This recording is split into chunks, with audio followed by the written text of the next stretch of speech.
sponsored by Audible. Get your first audiobook free when you start a 30-day trial. Just visit audible.com/Carlin or text Carlin to 500-500 to get started and listen for a change. What you're about to hear is part 2 of a multi-part series on the wars in Asia and the Pacific involving the Imperial Japanese Empire and many other countries and powers. If you enjoy context and don't want to get too frustrated with me referring back to things we talked about earlier, please feel free to listen to part 1 and catch up. If you don't care about those things, of course, or if you've already heard part 1, well, please feel free to continue and hopefully enjoy part 2 of Supernova in the East. It's history. It's hardcore history.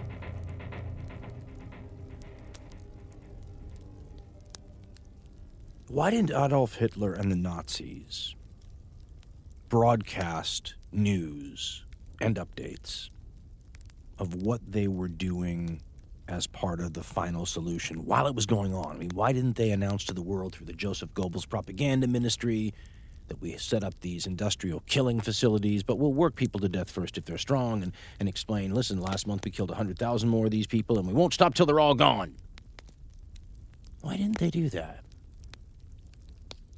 Why didn't Stalin get up there and yell and shake his finger and threaten the gulags and then explain what the Gulag Archipelago, the whole system was? We're going to starve you to death, work you to death as part of a re-education campaign, and all you have to do is leave the country and come back for us to be suspicious enough that you've been corrupted to send you away. I mean, why didn't he get up there and say, this is what's going to happen to you if you don't stay in line? I mean, no one admitted it, right?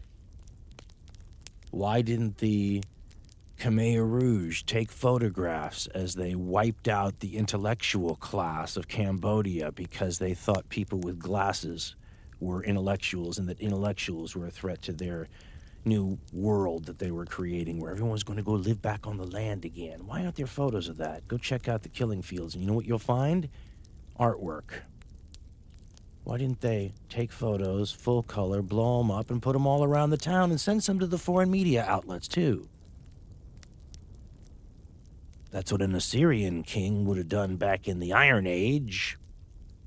Get a guy like Sennacherib, going to level a place like Babylon, and then he's going to make sure everyone knows about it in detail.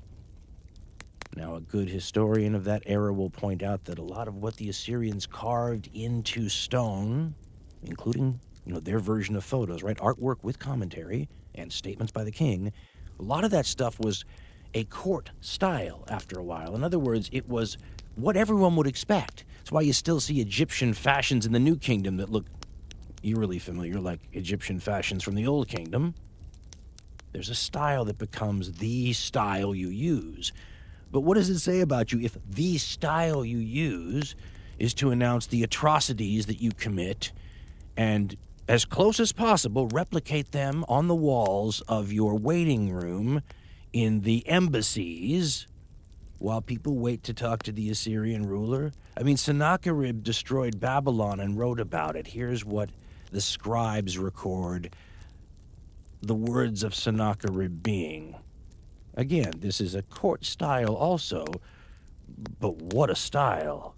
Sennacherib said of his leveling of one of the great cities, maybe the greatest city of all time if you started a top 100 list, Babylon, and he leveled Babylon in the 600s BCE, by the way. Quote, "Like the oncoming of a storm, I broke loose and overwhelmed it like a hurricane. With their corpses, I filled the city squares. The city and its houses, from its foundations to its top, I destroyed. I devastated. I burned with fire. The wall and outer wall, temples and gods, temple towers of brick and earth, as many as there were, I razed and dumped them into the Urartu Canal. Through the midst of that city I dug canals. I flooded its site with water, and the very foundations thereof I destroyed. I made its destruction more complete than that by a flood, that in days to come on the site of that city and its temples and its gods might not be remembered, I completely blotted it out with floods of water and made it like a meadow." End quote. all those later kings were probably trying to emulate the badass of them all, Ashurnasirpal II, from, a couple centuries before that time. Nonetheless, you got to appreciate the Assyrians for owning it and using it. Their foreign policy was based on scaring the hell out of people. They didn't want you to rebel, and the best way to do that was to punish anyone who did rebel horribly. Now, that was more the style of the times in the Iron Age, though. One could see that not playing particularly well in the 20th century, but then let's ask why. If you were to make a list of all the genocides and attempted genocides, atrocities, war crimes, and all these things, that would fall broadly under that heading and involve enough people to sort of make a list of the 20th and 21st centuries, how many of the, let's just call them accused perpetrators of these acts, admit to it, own it? And if they do, how many of them do so in an unqualified way? Because sometimes the evidence is so overwhelming that even, deniers can't figure out how to wiggle out of the facts, so they start rationalizing, and they'll say, well, the numbers are inflated, or there's mitigating circumstances, or what have you. And here's what makes life so complicated. Sometimes they're right. If you look at the history of the 20th century, you will note that we start off relatively quickly with some of the more famous genocides or attempted genocides or alleged attempted genocides in history, and we keep going from there. We have spent more than 100 years now as a global society trying to codify rules and laws and courts of adjudication and systems and organizations to help create rules about atrocities and war and genocides and killings and crimes against humanity, right? You could create a timeline. I mean, you could start before the Hague Conventions and things like that. But you go all the way through, the League of Nations creation. You can get to the United Nations creation. You can get to the Nuremberg and Tokyo trials. There's all these sorts of things, and now we have this extensive body and many of these global organizations created in large part in reaction to horrible atrocities and genocides and things that must never happen again. And yet, let me ask you what you think would happen if it happened again. I mean, we've spent an enormous amount of time and human effort on a fantastic cause, right? Let's never have a final solution, for example, happen again. But what if it happened tomorrow? And of course, if this is going to be some sort of analogy that works, we have to imagine it happens in a powerful state. If it happens in Albania, there'll be no problem. The bombing will start, soon afterwards, and there'll be an invasion. If it involves, if this crime against humanity involves an important ethnic group that's in many countries, so that many countries have an interest in this, Jewish folks are an example of that, then it's going to be a different kind of situation. If we're talking about a people that almost nobody really knows about in some faraway place, and they're being persecuted by a powerful state, the ramifications of confronting, would not be like Albania. You'd be committing to some major stuff. Do you think we do anything different today if Holocaust number 2 starts tomorrow? If it's China or Russia, apologies to both those nations, but they're the obvious powerful choices if I'm not going to choose my own state. If they start killing 1 million or 2 million of some unpopular minority there that most of us in the rest of the world don't know a lot about, don't have a whole lot of dog in that fight, how well are all these wonderful organizations that we have created over more than 100 years, how well is this mechanism going to click into place and function to stop something like that? The people at the time get quite a bit of blame for not doing more to stop the Holocaust or atrocities that happened all throughout the Second World War on many major fronts. But I think we sometimes forget how hard it is to do that. We have many more mechanisms and, tools at our disposal created in many cases specifically for this purpose that I still think, and remember, I'm not cautiously optimistic personality-wise. I'm cautiously pessimistic. I'm not all hardcore cynical and pessimistic, but I'm mildly both.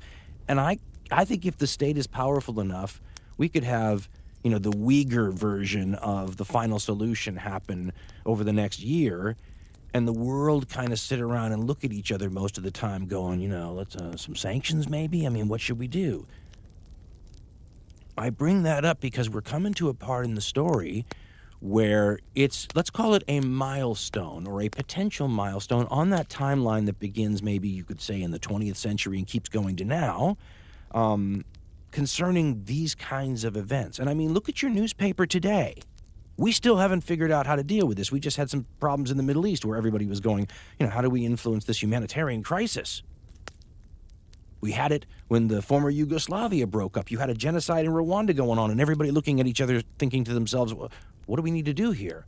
Meanwhile, the killings are every day, and everybody's sort of deliberating, and everybody's got to consider, their own personal country's strategic interests and, realpolitik questions. It's all understandable, but it boils down to the same thing. If this is 1943 and this is how we're behaving, more Jewish people and gypsies and homosexuals and Polish people and priests are dying every day. And yet, what's a responsible speed and what's a responsible level of force we can expect nation states to employ in situations like this? So as we ask ourselves that question and realize that the people in the pre-Second World War era had less in the way of tools and less in the way of structure and probably less in the way of leverage. I mean, we're talking nuclear weapons now, which changed the game completely. And they're confronted with a similar sort of situation. And by the way, this is one we still deal with today, and it is still controversial. And that's why I brought up the point about denial or minimization or rationalization when it comes to questions of atrocities. When last we spoke, we were talking about the Battle of Shanghai, a little-known battle, by the way, in the West, but as participants liked to point out, by the time it's done, and it went on like 3 months, something like that, you have as many dead on the Chinese side as either side, kind of, a little less, I think, but at the Battle of Verdun in the First World War, a historically nasty battle that went on longer. The strategy at the Battle of Shanghai was influenced by global public opinion, or a desire to influence global public opinion. Chiang Kai-shek and the Chinese wanted to prove that the Chinese could put up a fight against the Japanese, and they wanted to send a message to the world that we're here, we can resist. If you want to help us, it's a worthwhile investment, and it's awful, and you should help us. There were photographs making it to the global media, stories, accounts from Westerners. Shanghai had quite a lot of Westerners in it. And so the Chinese threw in all their best units, stuff that they had stockpiled for a long time. In other words, they were going to shoot off all of their fireworks at once to make the biggest bang they could make and see if they could attract global attention while they did so. The upside of this is they did. The downside of this is when it's gone, it's gone. And when the Japanese, after several months of fighting, launch an amphibious invasion and open up another front on the city of Shanghai, that's the story in terms of resistance. And the Chinese resistance collapses. They've suffered a bazillion casualties. They're out of stuff, and they stream back, sort of routing and trying to get their act together towards the capital at Nanking, now Nanjing. The Japanese are close on their heels. And as they chase them, an atrocity begins to occur. Now, let me back up here because I was fascinated, and yet I got pulled down the rabbit hole reading about the various points of view on what history calls, some people call it the rape of Nanking, other people call it the Nanking incident, the Nanking atrocity. And the reason there are all these different names is because it's very controversial. In fact, it's about as controversial as all those other genocides, war crimes, and atrocities that you will see on your list if you made a timeline, as I said, from the start of the 20th century. Go to the people accused of the crime and ask them to admit it, or ask them to talk about it. You'll find a percentage always that will, but most people reflexively get defensive. Let's understand this is a human thing, and let's understand just how widespread it is. Every now and then, but regularly, you will see a news story involving the Japanese education system. And the story is always the same. The Japanese textbooks, specifically the history textbooks, are whitewashing is the way someone will always, whitewashing, downplaying, covering up Japanese atrocities during its aggressive period in the Second World War and pre-Second World War era. Oftentimes these complaints will come from people who suffered at the hands of Japanese aggression. China, the Philippines, the entire area around Malaysia. I mean, there's a bunch of places that were in the Japanese orbit for a time, and those are often the people that get angry when Japanese atrocities are downplayed. The people that are sometimes the most angry are the Americans who fought in that war, veterans from Australia, Canada, Great Britain. All these people want the Japanese to confront what they did. But here's the way I want to portray it in human terms. We have similar textbook issues here in the United States, and many other countries do too, and they often revolve around history class for middle schoolers and junior high schoolers and high schoolers. The arguments are over how your own country's bad periods are portrayed. And in the United States, we often have these controversies because the nasty things that happened in the past are downplayed or sometimes excised altogether, and the more patriotic good things are played up. Now, the Japanese will often come back with a similar sort of response.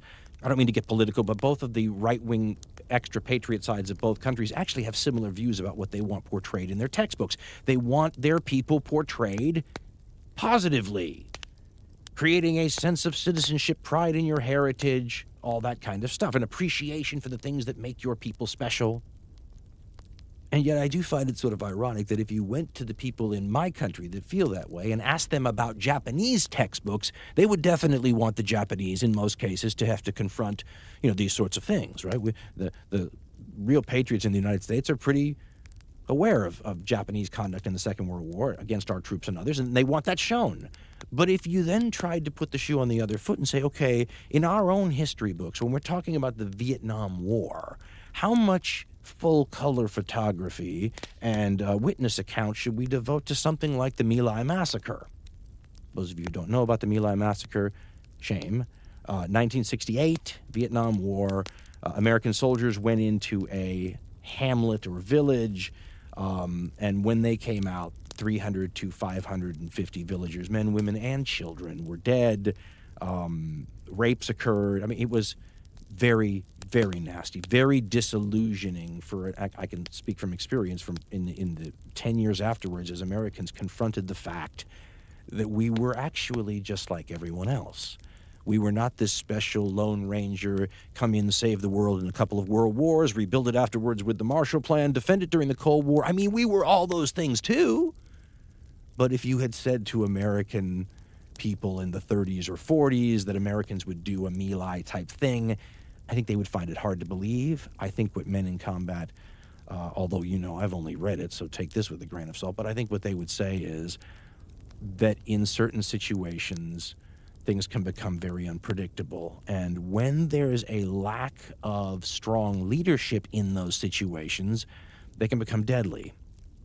I'd like to draw a distinction between two kinds of atrocities here. You saw both kinds in the Second World War, by the way, and trying to link the two of them not only twisted some of the post-war war crimes trials into knots, but affects us even today. The difference between a top-down atrocity of the sort, for example, that Hitler and the Nazis were doing with the Final Solution, the kind an Assyrian king would do for a Babylonian final solution, a top-down order, and if you're the guy on the ground, you're killing people and executing people and committing an atrocity because you're ordered to. Or the kind that happens of the sort, for example, that the ancient Roman/Latin historian Tacitus says happened during a Roman civil war at a city called Cremona. This was a scandal, so he wrote about it, and he's almost a contemporary. And the story basically goes, it's a story about troops when they get their bloodlust up. And it reminds us that, people can be venal too. In large groups that can come out even in a more pronounced way. And what made Cremona so terrible is it's a sacking of a city, which is what the destruction of Babylon was, and what the destruction of the city of Nanking is going to be. That would be Nanking back in the Second World War. It's a sacking of a city. And Tacitus says that these soldiers wanted to sack the city, that they were worried that the city would surrender, and if it surrendered to their commander, the Roman general, well, then he got the spoils. So the army, Tacitus says, and he was a veteran, by the way, really wanted the city to not surrender so they could loot it. the city did surrender. It was a Roman city, by the way, and the citizens in it were Roman. The Roman army outside the city still wanted to loot the city, so they did for several days. The account is one of the really wicked accounts in the ancient world. And it's funny, though, because if you took out the particulars, it would probably work as a reasonable description of 10,000 sackings of cities in human history. Tacitus wrote about the destruction of Cremona, a Roman city, by Roman soldiers after surrendering. And he says, quote, 40,000 armed men forced their way into the city. Neither rank nor years saved the victims from an indiscriminate orgy in which rape alternated with murder and murder with rape. Graybeards and frail old women who had no value as loot were dragged off to raise a laugh, but any full-grown girl or good-looking lad who crossed their path was pulled this way and that in a violent tug-of-war between the would-be captors. A single looter trailing a hoard of money or temple offerings of massive gold was often cut to pieces by others who were stronger. In their hands they held firebrands, which once they got their spoil away, they wantonly flung into empty houses and rifled temples. There was a diversity of wild desires, differing conceptions of what was lawful and nothing barred. Cremona lasted them 4 days. End quote. We would be mistaken thinking that this is something particularly Roman or particularly ancient. There's something that goes on in certain situations, and you can reliably see it again and again. In December 1937, you see it in Nanking. Nanking, though, is so much harder to deal with than something like a Cremona or the Iron Age destruction of Babylon, because it's still a white-hot, it's incandescent in terms of how passionate and upset and how visceral the arguments over it can get. People get death threats regularly. One of the books I bought for this subject, and by the way, we post all of the research materials in the show notes on the website for the shows. Encourage you to buy these books, by the way, especially if you like this stuff. Some of the Nanking stuff is positively Kennedy assassination-esque in terms of the minutiae and detail and how big points can often revolve around small little things. You know, think Magic Bullet. But a lot of people love that stuff, and reading it, one of them, great book, The Nanking Atrocity, 1937-38, Complicating the Picture, has different scholars writing each chapter from a wide range of people, and one of the things that the Japanese editor of the book said in the introduction is that several of the contributors had had their lives threatened, some of them face-to-face, for their writings, research, teachings, and lectures on this stuff. Don't have a whole lot of people threatening to bash your head in because of your views on Cremona, do you? I'll give you an example of a problem that a history fan faces trying to talk about this. If you wanted to make a graph of the range of opinions on what the death toll is in Nanking in December and onward for months, on one side of the spectrum you have the Japanese people who fall into the class that are known as the deniers, who consider everything that we're going to talk about here to be an illusion caused by a combination of contemporary wartime propaganda and a lot of Marxist stuff, especially by leftist Japanese Marxist teachers who are polluting the minds of their own children. I mean, it's a super patriot point of view with a tinge of conspiracy that would probably resonate in a bunch of different countries with that same group of people, probably all countries, actually. We said in the earlier conversation that, like the Jewish folks that this phrase was originally applied to, the Japanese are really intense. They're like everybody else, only more so, or just like anybody else, only more so. And I think you see it in the passions here, too, when people get so upset about, besmirching the reputation of the Imperial Japanese Army and the country. They get angry, as patriots will do, especially if they don't think it's deserved. And the people on one side of the spectrum here will claim that maybe 45 people died in this Nanking thing, and those may have been justified one way or another.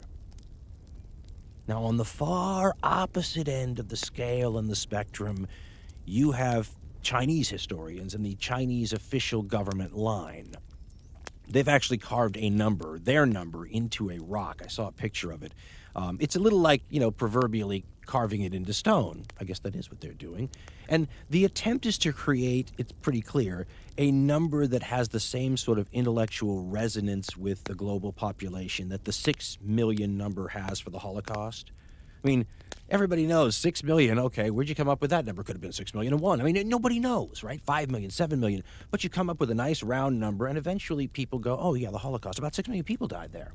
The Chinese are trying to do this with the Nanking atrocity, and the number that they've settled on is 300,000 dead. 300,000 dead. And there are Chinese historians, and let's acknowledge here, maybe not operating with complete freedom in terms of being able to follow the historical evidence wherever it takes them, but there are Chinese historians that will bump that number up considerably. The 350,000 range is not unheard of at all. If you want to go to Crazy Town and find the very end of the spectrum, what's the largest number you've ever seen? What's the insane large?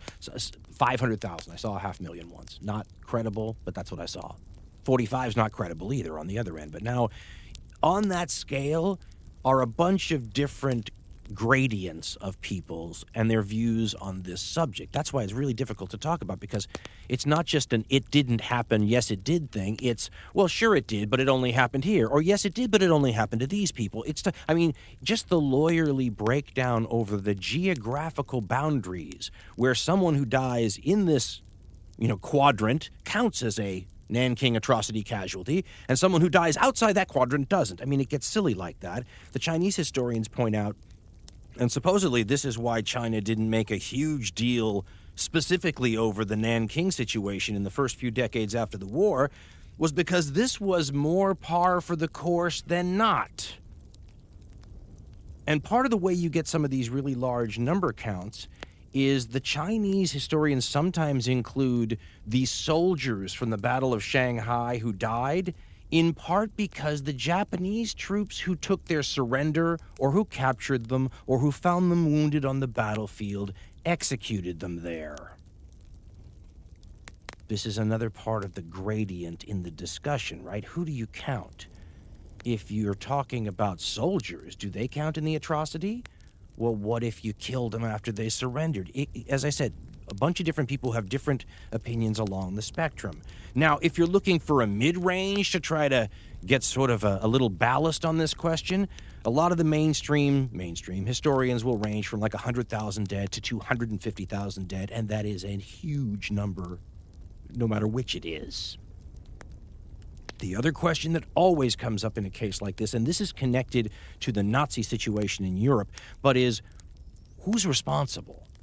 Where does the responsibility lie? Because you will often hear these situations, and sometimes it's valid compared to the sacking of Cremona, where you have troops, a loss of institutional control, maybe on the part of the leaders, or a callous disregard for the plight of people, that your lower-level troops were despoiling. Whatever it might be, you'll hear that. Some people will make the case that all of this is premeditated. It might as well have been Nazi stuff. And once again, we get divided into separating soldiers from civilians, but there's an interesting little bridge between the two. And that's soldiers who dress up as civilians. Now, before we get into this story, you're entitled to know how I come to my thinking and, if anything, my own bias. To me, my normal approach is to put myself in other people's viewpoints to try to see their perspective, but trying to see the perspective of the side that thinks there's 45 or 100 or 200 deaths here and they're explain-awayable feels like trying to be a defender of a Holocaust denier. It's a really difficult position for me to put myself in. I think you should point it out. I have a very hard time putting myself, even if you were in debating class and they said, you have to take this perspective and defend it. I am usually open-minded enough to keep a lot of doubt open, though, depending on the other circumstances involved. For example, if this was a very unusual incident in the Second Sino-Japanese War or the Second World War, I think I'd be inclined to say, listen, wartime propaganda, I mean, those people might have a point. The problem is that the Japanese Army and Navy to a degree, but the Army certainly is a repeat offender in this war, both the Sino-Japanese one and the Second World War. By the way, by 1937, a lot of people think the Second World War has started, so it depends. A lot of people, when I was a kid, always started it with the invasion of Poland. But since then, a lot of opinion has shifted and said, really, 1937, the Japanese are in World War II. The other powers just aren't in yet themselves. The Chinese and the Japanese are starting the Second World War. And in this case, the Japanese will behave toward the Chinese atrociously. And you have to really write off a ton of evidence, including your own soldiers' and commanders' diaries, if you want to explain it away.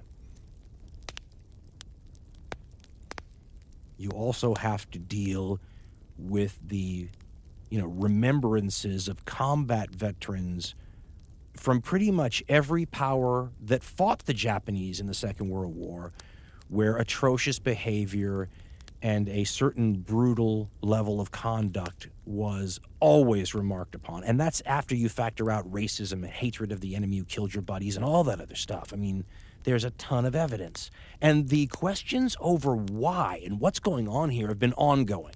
And they sort of, in a smaller way, parallel the ones going on after the Second World War with the Nazis, where you had things like the Milgram experiment and all these other things where people were trying to figure out, listen, how do you get people to turn off their moral compass? Could we all be Nazis? And it was trying to figure out motivations and how you do that. I mean, in the Second World War and afterwards, and let's remember, the Japanese public knew very little of this stuff.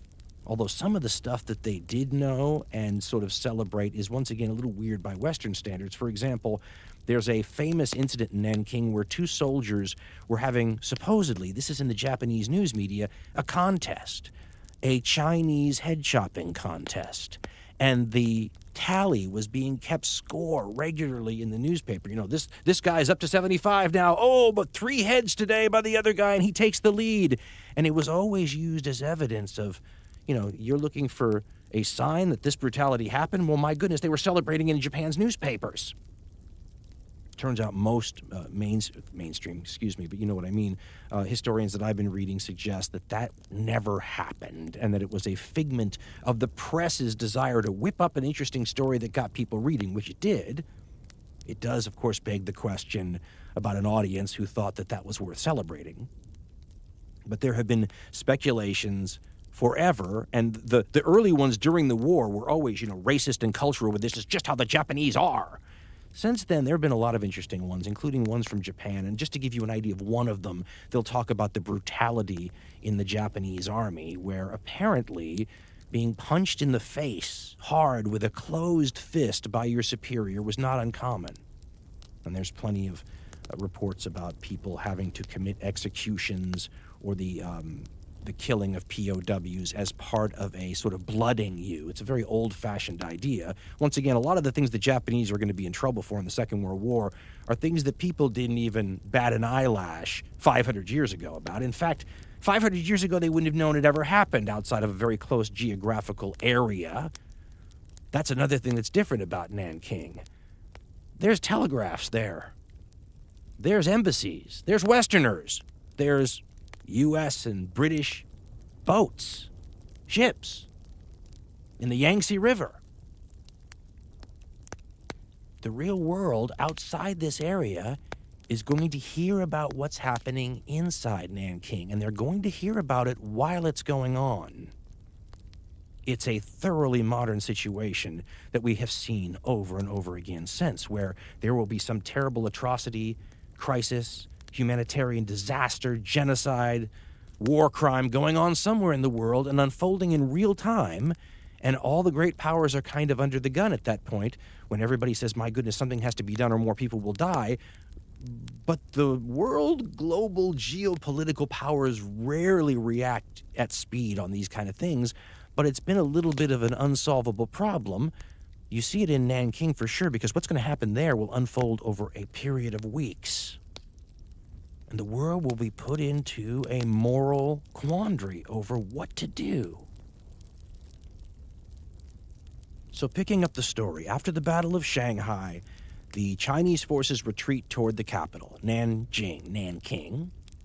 I think it's like 140, 150 miles west of Shanghai. And during the retreat, the Japanese lead elements are trying to surround the Chinese. So this is a flight with the Japanese in hot pursuit. There are also civilians along the path. There are aircraft strafing and bombing the roads. You get this sense of chaos and bedlam and claustrophobia and panic. And, you know, you've seen war footage since that time that you really get a sense, and the camera gives you a very good sense, of a combination of things that must have been working on these people too. The fluidity of the situation, right? Everything is moving quickly and you're in the middle of it. And also a complete lack of knowledge about what's going on outside your field of vision or whatever the person next to you can say. The combination of those two things is panic-inducing. So imagine a sort of a bedlam as this line of humanity pursued by the Japanese runs toward Nanking.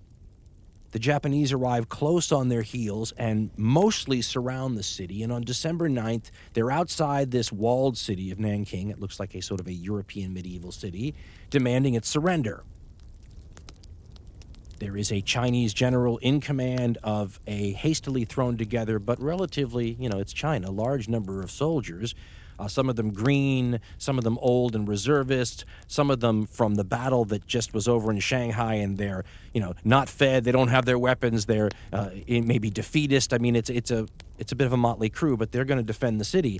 So for 4 days, they hold out before that general orders a retreat. He leaves, the government leaves, and you have now a city with hundreds of thousands of people, including refugees, that's being bombed, and no governmental services or anyone in charge. The Japanese have yet to take over, and it's one of the great stories, by the way, of this city's plight, and that's that there were a group of Westerners in the city. Most of the Westerners ran away as soon as the Japanese army came, but a bunch of different people, businessmen and others, humanitarians, doctors, stayed, and they weren't there to take care of all these people, but when that fell into their lap, they stepped up to do it. There's a little ironic twist to the story, too, and they recently made a movie out of basically almost playing on that twist. And it's that the guy that was sort of elected by this ad hoc group to be the leader was a Nazi, an ardent Nazi, as the sources describe him, a businessman, John Rabe. And part of the reason he gets the gig is because the Japanese government and the Nazi German government have been moving closer together. And maybe he has a little bit more pull with the Japanese that are just about to take over the city than maybe a British or American, or I think there was a Danish guy. Maybe they don't have as much pull. So this guy gets the gig, and the movie, I saw the tagline, of the preview, and I think it said something like, he saved 250,000 lives. And you see scenes of him with huddled Chinese refugees, and he hides them from aircraft under a giant swastika flag. So there's sort of that playing with the idea that here you have the evil Nazis, and yet there's a good person mixed in. It's a juxtaposition that you can hang a whole movie theme on. I don't know about 250,000 lives in terms of the number. I do know that this is 20 or 30 people. There's women in the group, doctors, ministers, businessmen, and they save a ton of people, and it's in large part because of the documents that they sent or the information that they kept track of that we have a lot of these accounts. And when I wanted to spend 3 hours on it, I was going to go through all of the letters. Let me encourage you to get another book if you're interested in this, and it's one of the few I've ever read that should be dry as a bone, but it's actually in its own way terrifying because it's chronological primary source documents. So the cables and the telegrams and the letters and the pleas from these people, John Rabe and all these people who make up the Nanking International Safety Zone, folks, as it's called, and you can read every day. These letters get more beseeching, more terrified, more outraged as the situation descends into monstrous chaos. On December 13th, the Japanese enter Nanking. There's a letter from John Rabe saying, thank you so much for not shelling our little international safety zone that we've created, which, by the way, is nothing more than a part of the city blocked off, and on the sides of the streets where the border is, they put international flags. I think it was December 1st that the Nanking mayor, before fleeing the city, tells all the civilians to run into the safety zone because they'll be safe there, which allows the Japanese to then say that anybody who's not in the safety zone is ipso facto a bad guy. And what begins to happen right away is the Japanese start searching for Chinese soldiers because there's, as we said, a lot of them there. Another part of the atrocity here is if you are a defender, basically, of the Japanese army in this case, do you count the killing of Chinese soldiers as a war crime, right? I mean, officially, there's no question, but that allows some people to diverge here and say, well, we admit that these people who died were soldiers, but I deny the civilian side of this. In this case, what happens is there's a river, it's the Yangtze, that runs behind Nanking. And if you look at it, in order for Chinese troops to get out of Nanking and get away from the oncoming Japanese, they would have to cross the river, sort of go over to the more Chinese side and keep going. Normally not a problem, but of course, they were trying to create a defensive zone to thwart the Japanese, so they've been blowing up the bridges and everything that would allow the Chinese to get away too, and now they have to. So there are these harrowing stories of Chinese troops just at the riverbank waiting, thousands and thousands of people waiting for one little boat that could carry 3 people, like a canoe, across the river, and the Japanese are on the way. And if there's one group of people that knows that the Japanese are not taking Chinese prisoners, it's Chinese soldiers. So this sense of panic is palpable. And let me turn to some of the sources now, and I have a wide mix of them. And my apologies, as I said, I'd like to do 3 hours, and I'd like to just read the documents to you, because there are several that are like police blotter reports, where they're trying to tell the Japanese commander, at this hour, this woman was raped over here, and the Japanese soldier spilled her sugar. I mean, it's literally like police reports, but it's all I could think of when I was reading it is how unusual it was to have something like this. And if you could have had a similar document, it would apply equally well to the sack of Carthage by the Romans, in ancient times. I mean, this is a modern-day account of something you just don't get a whole lot of, but that's happened a lot of times in history. It seems woefully out of place and time, though. Here's the way Fujiwara Akira, contributor to the Nanking atrocity complicating the picture, said that the attack on Nanking was out of control from the start, with all sorts of units that were glory-hungry and wanting to be the first inside the city, and there's a sense of out-of-control troops, such as the Battle of Cremona, with that psychology going on. So here we get another gradient in the responsibility spectrum that we've been talking about. Do you blame Japan for what's about to happen here? No, it was a bunch of out-of-control troops, and in some ways it was. Akira writes about the Japanese units finding out on December 13th that the Chinese were retreating and leaving and trying to get away. And he writes, quote, Japanese units learned of this retreat on the morning of the 13th. Skirmishes broke out in many areas as small groups of Chinese troops outside the city, now lacking a chain of command, desperately tried to slip past advancing Japanese forces. Then the surrendering began.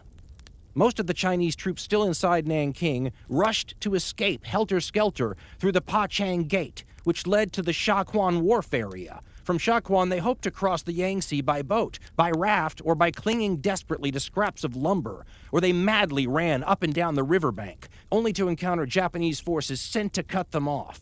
Huge numbers of Chinese troops became prisoners of war on the 13th and 14th at Shaquan, Mufashan, Changtun Gate, and the Shaohua Gate. With no avenue of escape, Chinese soldiers lost all will to fight. Despite trying to surrender in droves, most were killed in the pell-mell of battle.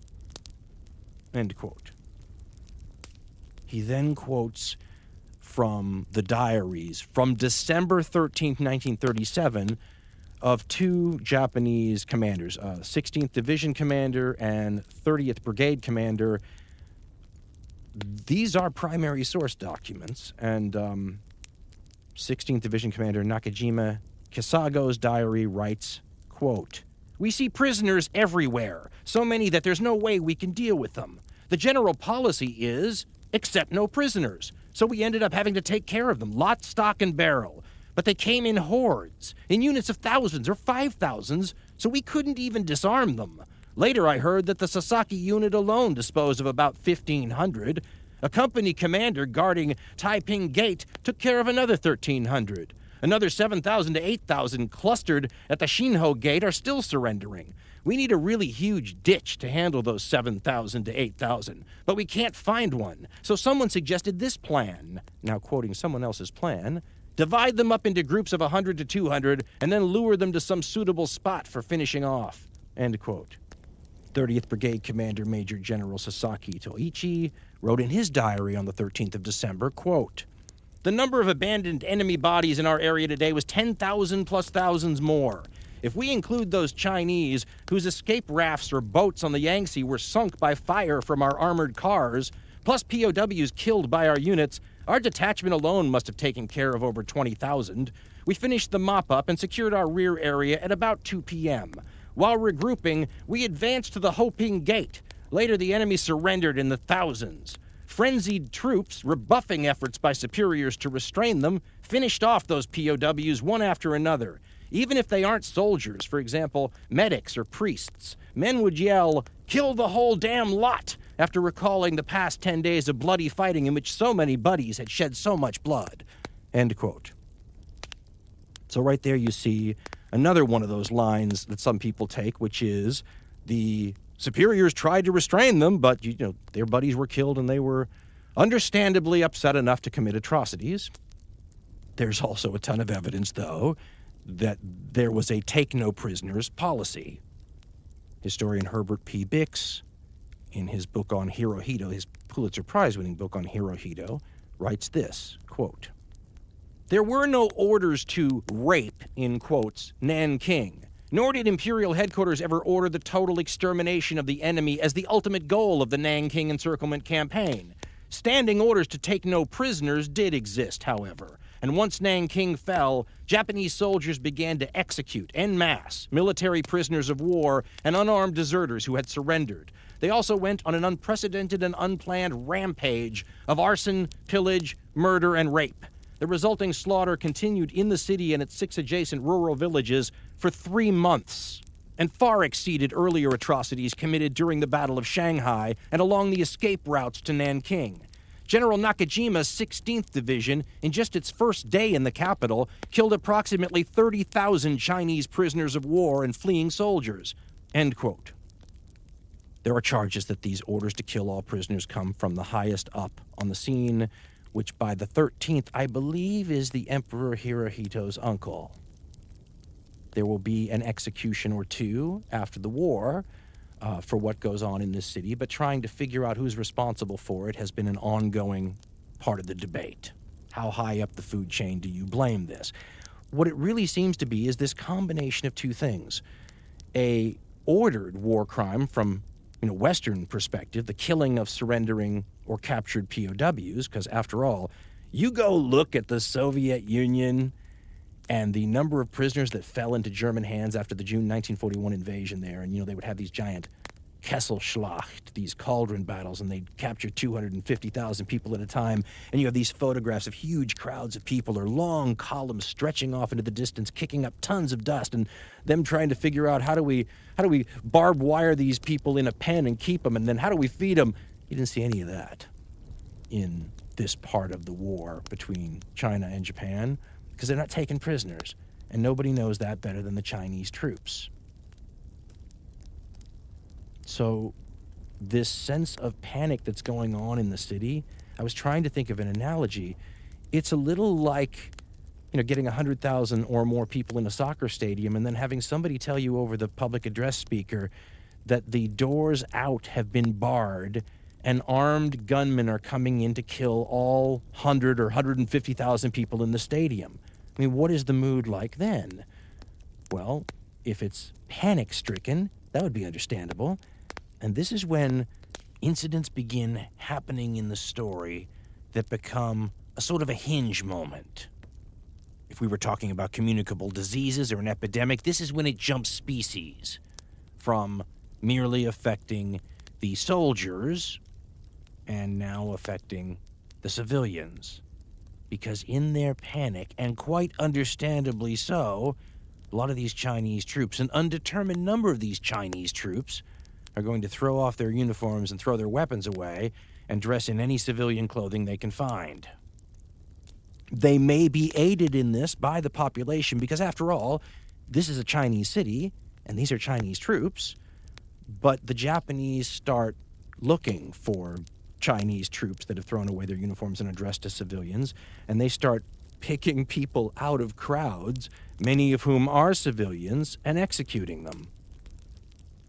And then you have the part of the story that just takes this to unbelievable, crazy levels, which is what starts to happen to the civilians. And this is where it looks like Cremona, because you have, and it starts, if you read the primary source materials, it starts on the 13th, and you start to get these requests. Can you please put more military police officers out on the streets because the soldiers are out of control? The main thing they're out of control with, although there's a lot of looting, is rape. And it's crazy to read. As I said, I wanted to do 3 hours on this and just go from one police blotter account to another, because it gives you a real-time, in a way, sense of what's going on all over the Nanking International Safety Zone, where they were getting more than 1,000 reports of rapes a night. And as one of the humanitarians working there said, the Japanese have turned the International Safety Zone into a public house, meaning a whorehouse. And they were often killing the women that they raped. It's worth giving an account from the victims here, the Chinese side. And in one of the books that I have, Nanking 1937, Memory and Healing, they have a Chinese historian who's giving what is, I guess it's the recognized Chinese view of this thing, and he pulls no punches. He wants you to know how nasty it got. And a person who says there were only 45 people who died in this whole incident would call the Chinese a liar, or their government a bunch of people just wanting to hold this over Japan's head. But here's what Chinese historian Sun Xiaowei says happened in Nanking. Quote, "In general, the massacre itself can be divided into two types of killings: mass killings and sporadic killing. Incidents of mass killing ranged from the murder of 10 to 20 to the slaughter of tens of thousands of people, with the greatest number in any one incident reaching more than 50,000. Sporadic killing included varying numbers of 3 to 8 people. Among the mass killings, in addition to those who died by the sword and firing squad, others were burned, buried alive, or drowned. Several, after being soaked with gasoline, were set on fire by gunshot, causing the wounded person to lie covered in flames, rolling and writhing on the ground, until finally dying a miserable death. Individual sporadic acts of torture and killing included splitting, gutting, slicing, piercing alive, and dog biting. Some were even burned with acid and then left burning all over. Others were tortured to death. 2 Japanese lieutenants amused themselves by having a killing contest. The first one to reach 100 killed won the game. Then they raised the limit to 150. In addition to killing," he writes, "the Nanking massacre also involved rape, arson, theft, and other violent crimes. The Japanese troops who attacked Nanking raped tens of thousands of Chinese women, many of whom were then murdered." End quote. Anytime I find myself thinking that those numbers that the Chinese historians give are way too large, I recall that according to Tacitus, the Roman legionaries completely picked Cremona clean in 4 days. Nanking is going to continue for months. How much evil can you do in a time frame like that? And admittedly, they're not ripping Nanking apart with quite the efficiency or rapacity as the Romans were ripping Cremona apart. But if you've got months to do it, I imagine it's going to be pretty thorough. Now, if you say that we have spent too much time focusing on a single atrocity when we're talking about a conflict that's going to go on to 1945, I would agree with you, except that we're not going to spend a lot of time necessarily on all the atrocities between now and the end of the war that deserve attention. What's more, you look at the raw death totals that the Chinese are going to suffer between 1937 and 1945 alone. And if you include the indirect causes of death because of the war, things like famine and disease, your numbers get to the 15 and 20 million people levels. If you want to go just with directly caused by violence, it gets down to maybe 12 million in a lot of sources. 12 million, 2/3 of which, by the way, are civilian. Where are their stories? Most of those people die individually or suffer in anonymity or are killed in small, out-of-the-way villages or hamlets. Who speaks for them? Let's let the relatively and comparatively well-attested-to situation in Nanking, allegations if you're a denier, but still well-attested-to allegations in the worst-case scenario, let's let those speak for all those other people whose stories didn't make it into the history books. The second reason to focus perhaps inordinately on an atrocity like Nanking is that it's one of a bunch of pre-war atrocities, and these will continue, by the way, during the conflict as well, that seem to set up, this era where you have these brutal totalitarian-type armies, at least the way the Western liberal democracies look at these things, that seem to be on the march, and they seem to be the bad guys in the story. Now, bad guys is an interesting thing to ponder, because in most wars, especially all the recent ones where you can get into the newspaper accounts and stuff like that, pretty common to portray one's adversary in almost apocalyptically evil terms. In the First World War, the Germans were called the Huns because Huns were about the nastiest thing British propaganda and others could think of in terms of slapping a label on them. And they helped out all they could on the German side by doing things that have been named the rape of Belgium and stuff at the time, shocking the genteel 19th century sensibilities of the age. Let the record show how exponential that can grow in a mere generation, because the outrage over the rape of Belgium involved about 6,000 people killed directly, maybe. Those are the modern numbers. And we've already talked about what the numbers are in China.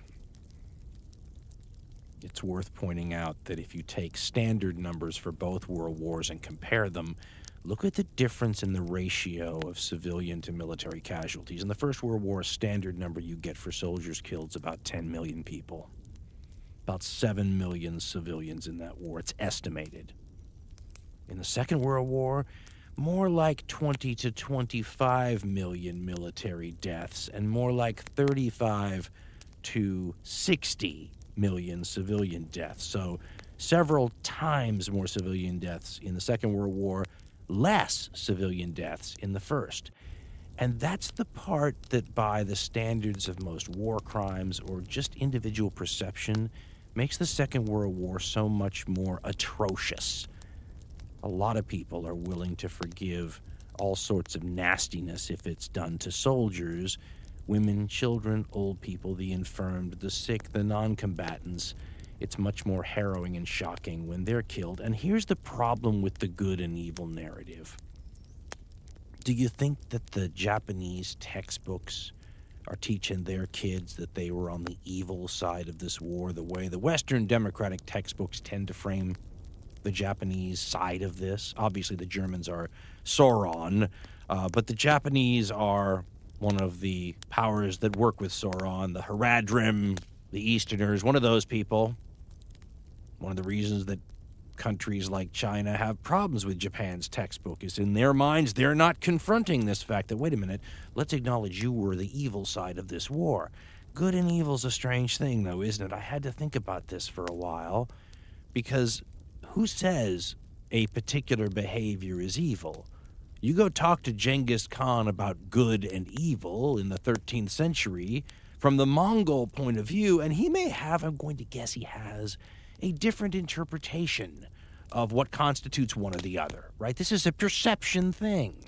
If the Nazis had somehow won the war and we were all having our concepts of good and evil framed under that regime, how different do conduct, for example, that the Wehrmacht carried out on Hitler's orders in the East after they invaded the Soviet Union, and it was this, no holds barred, all laws thrown out the window kind of conflict. How different does that look? You think the Germans or the Nazis, because it might be a pan-Nordic sort of empire, do you think they frame that in good and evil terms? And if they do you think they're framing their side as evil? The perception thing is hard to get past, isn't it?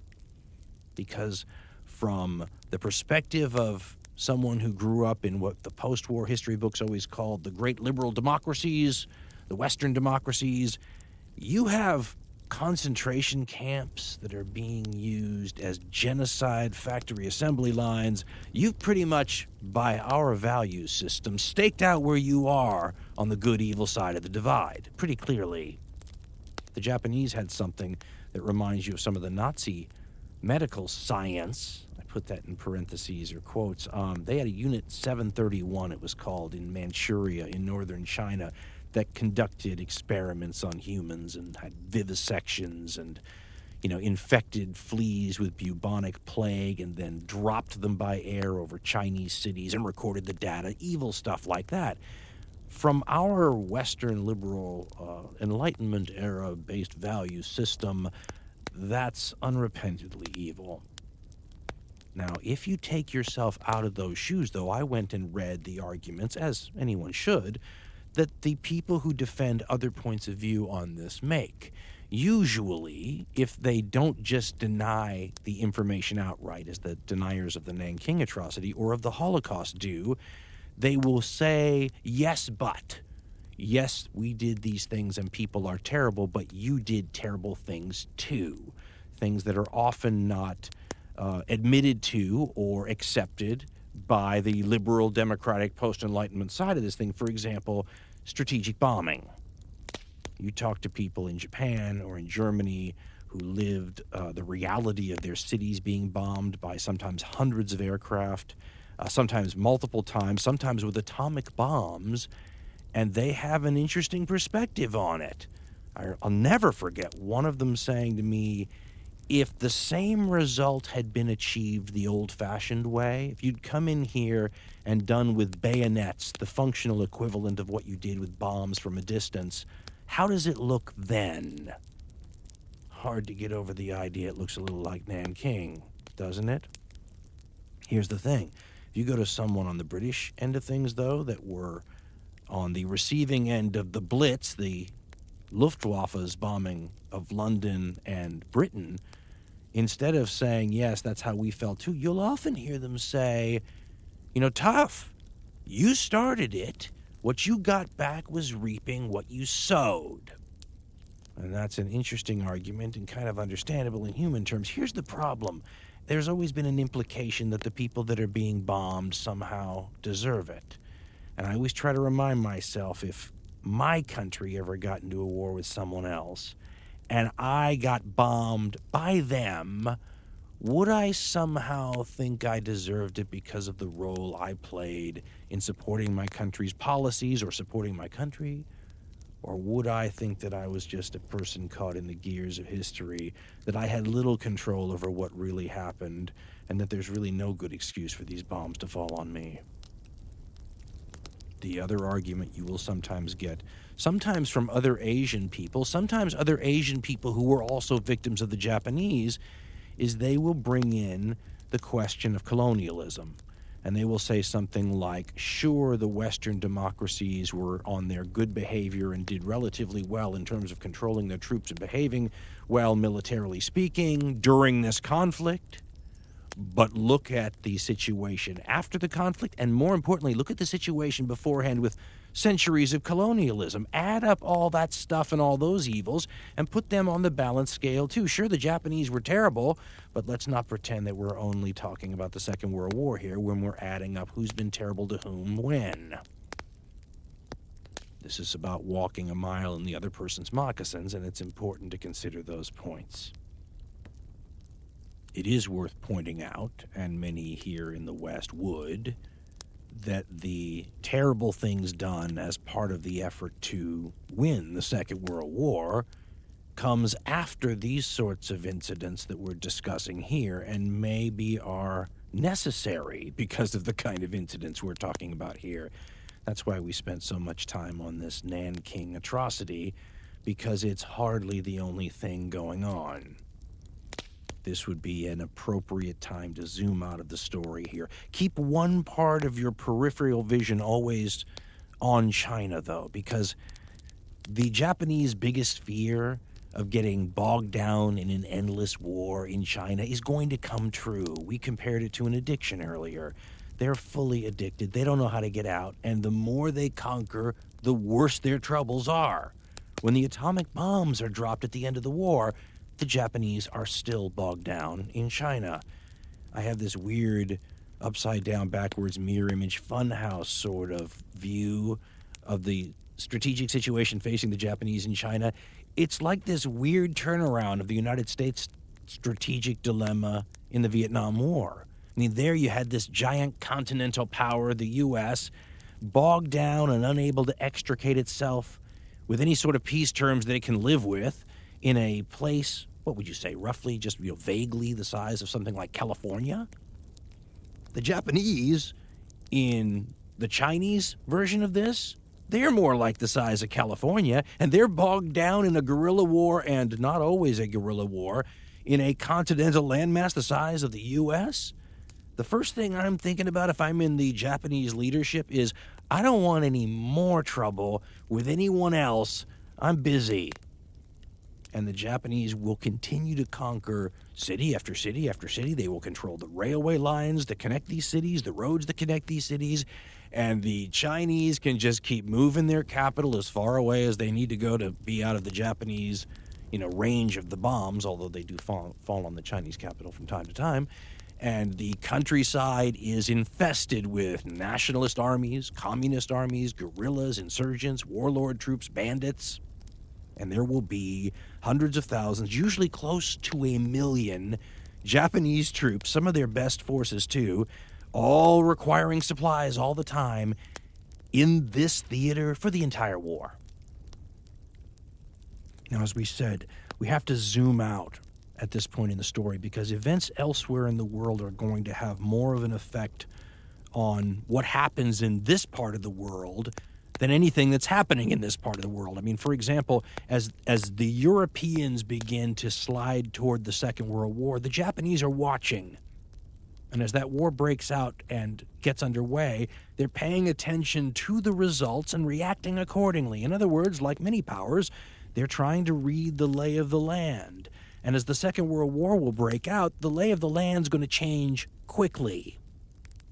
Tough to know which horse to bet on when things are so fluid. The 1930s, as we should point out, and it is important to understand the context, is a pretty crappy decade for most countries. It is in the great depths of the Great Depression, and it is hard to exaggerate what that means. I mean, people think of economic hard times, but it opens the door to all sorts of political instability and problems on every front.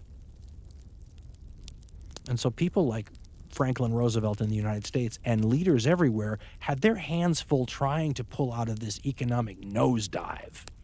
Nobody was prepared to spend a lot of money or a lot of political capital or ask the country to give some great sacrifice for some cause around the world when you hardly could handle the problems that, put people in soup lines in the streets of your major cities. 1938 is the key year where things really spiral out of control, although it's not always apparent that that's what's happening. Many people have suggested that it would have been very easy to imagine the Second World War breaking out in 1938. I mean, you have a lot of things happening. You have the Anschluss, where Germany annexes Austria. You have the huge situation over Czechoslovakia and the Sudetenland and all that stuff. You have the peace in our time Munich Agreement. And I should point out something because I'll try not to get on my soapbox here, but it drives me crazy. The Munich Agreement, of course, is where the Prime Minister of Britain, who had gone to a conference with Herr Hitler, comes back, gets off a plane, and I've seen this, you can go see it in the museums over in Britain, waves this document with his signature and Hitler's signature on it, and declares basically that this is peace in our time, and people applaud. Chamberlain is a reviled figure to most people today. He's seen as a weak appeaser that should have confronted Hitler. I mean, there's a million things we throw at all these people, these weak-kneed, pre-Second World War political leaders, totally forgetting two major things and about 1,000 minor things. Let's go into the two major things. The first one is these people had already lived through the worst war that they could ever imagine. 20 years ago, before the First World War, nobody really knew what they were getting into. In the 1930s, everybody knows what they're getting. They're getting the First World War, only worse again. And to many of these people, they thought they saw their civilization nearly knocked out in that war. If you're going to have another one, and it's going to be worse, and you're starting it from the Great Depression levels of economic health, what's the likelihood you're going to survive this time? What's the proper price to pay to avoid that outcome? Now, what about the public support for any policy like that? This is the other thing that is widely forgotten in a place like the United States especially. People who we laud for being ahead of the power curve on this, guys like Winston Churchill, who foresee all this sort of and are screaming for confrontation and more a more bellicose policy to ward off all this stuff. That's his rationale, right? We'll avoid this war if we're tougher now. The guy is like in the political wilderness in this period, and he's derided by many as a warmonger. So he's sort of out of steps with the attitude of the times. As we all know, this war is going to break out in 1939. A month after it breaks out, there's a public opinion poll of Americans on the issue of the war. It's quoted by Francis Pike in Hirohito's War. I think it's a Gallup poll, but I'm not sure. The poll taken had 84% of respondents saying that they wanted Britain and France to win the war. Only 2% wanted the Germans to win. But 95% wanted to stay out of the war. Well, first of all, this is more reflective of the America of that time period, much less interventionist throughout its entire history than now. But when you think of those kind of overwhelming numbers in a system where the political leaders are elected, what is it responsible to expect them to do? How many people are going to go against that kind of supermajority? What's more, in a philosophical sense, in a system where the people are supposed to sort of broadly decide the course of the nation, if 95% of them wants to take a left turn at the fork in the road, where's the moral justice in the political leaders making a right instead? So I think we judge these people harshly and assume, that they had more ability to do what we want them to do than they did. And of course, let's remember the most important part: whenever you do something like the Monday morning quarterbacking in history, we know how things turn out. They don't. Now, that having been said, famously, the Munich Agreement falls through. Poland is invaded September 1st, 1939. Poland had been given a guarantee by Britain and France because they'd finally had enough of Hitler's, I don't want any more territory, don't worry. And when the Nazis refused to leave Poland after it's demanded of them, the war is on in Europe, and the Japanese are watching. Now, as we know, Poland is overrun quickly. The post-war propaganda calls it blitzkrieg. What it really looks like is just the First World War tactics and strategy and philosophy developed over 20 years. Then there's this period that's sometimes called the phony war, where nothing much is going on. And then in April 1940, Germany invades Denmark and Norway and conquers them pretty quickly. And then a month later, not even a month later, I don't think, in May 1940, a bunch of things happen. Not necessarily in this order. Winston Churchill becomes Prime Minister of Britain. So now we have one of the major players in this story ensconced in power, a decision maker, famously pit bull-like in his bellicosity, and yet at the same time seemingly the right man for the job. Because, if Churchill was a bit of an antagonist and a fighter that was a little bit embarrassing in more peaceful times, he's exactly what you need now that the war is going, isn't he? But May is also the month where the phony war ends on the Western Front. The Germans blow through a couple of neutral countries and then into France. Now, we should point out another reality during the time period that's often forgotten now. France is widely considered to be the strongest land power in the world at this time period. Many international calculations are based on this assumption. This assumption will prove to be false quickly. France will be defeated in a mere 6 weeks. To put that in perspective and to understand how incredibly shocking that is for this time period, you're talking about a country here that only 20 years previously had spent more than 1 million of their soldiers' lives holding off arguably the greatest army of the age, the First World War German army, for more than 4 years. And remember, not only is France defeated here, but the Dutch are defeated as part of the Germans blowing through this area, and the British look like they're 5 minutes away from succumbing as well. If you're making calculations based on world events in Japan, all of a sudden all of these valuable areas in your neck of the woods that are controlled by the Dutch and the French and the British don't seem so formidably defended anymore. And remember, if you're Japan, you might not even be looking at those places. If you could just hold on to China and conquer it and use its resources, that's all they need, really. I mean, it wouldn't give you everything you wanted, but, I mean, if Japan's looking to be a great power and they think they have to suck up China to do it, everything in their policy is based on being able to maintain that addiction. They only start looking towards some of these other tempting areas like French Indochina, modern-day Vietnam, Laos, and Cambodia, because some of the more obvious avenues towards supplying your war machine are being squeezed by other powers.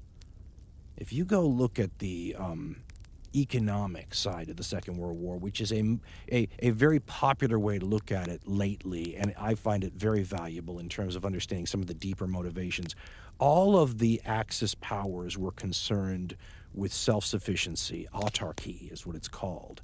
And this is actually playing into the global trade situation and involves economics in a way that kind of explains war motivation very well. But the reason that countries like Germany, for example, wanted self-sufficiency was in part because they had been starved to death in the First World War when their shipping and trade was cut off by the British Navy. These countries wanted the flexibility to be relatively immune to other countries' economic pressure. The Japanese wanted to do what they wanted to do in China and wanted to be able to flip the middle finger to countries that told them to stop. Unfortunately, in this time period, they depended on other countries too much. Historian James L. McLean writes in A Modern History of Japan, quote, "To the regret of many Japanese economic planners, in the late 1930s, Japan still depended upon the United States for nearly 1/3 of its imports, from cotton to scrap iron and oil, and matters seemed to be growing worse. Between 1929 and 1932, Japan purchased from the United States 36% of its scrap iron used to manufacture steel for munitions and ships.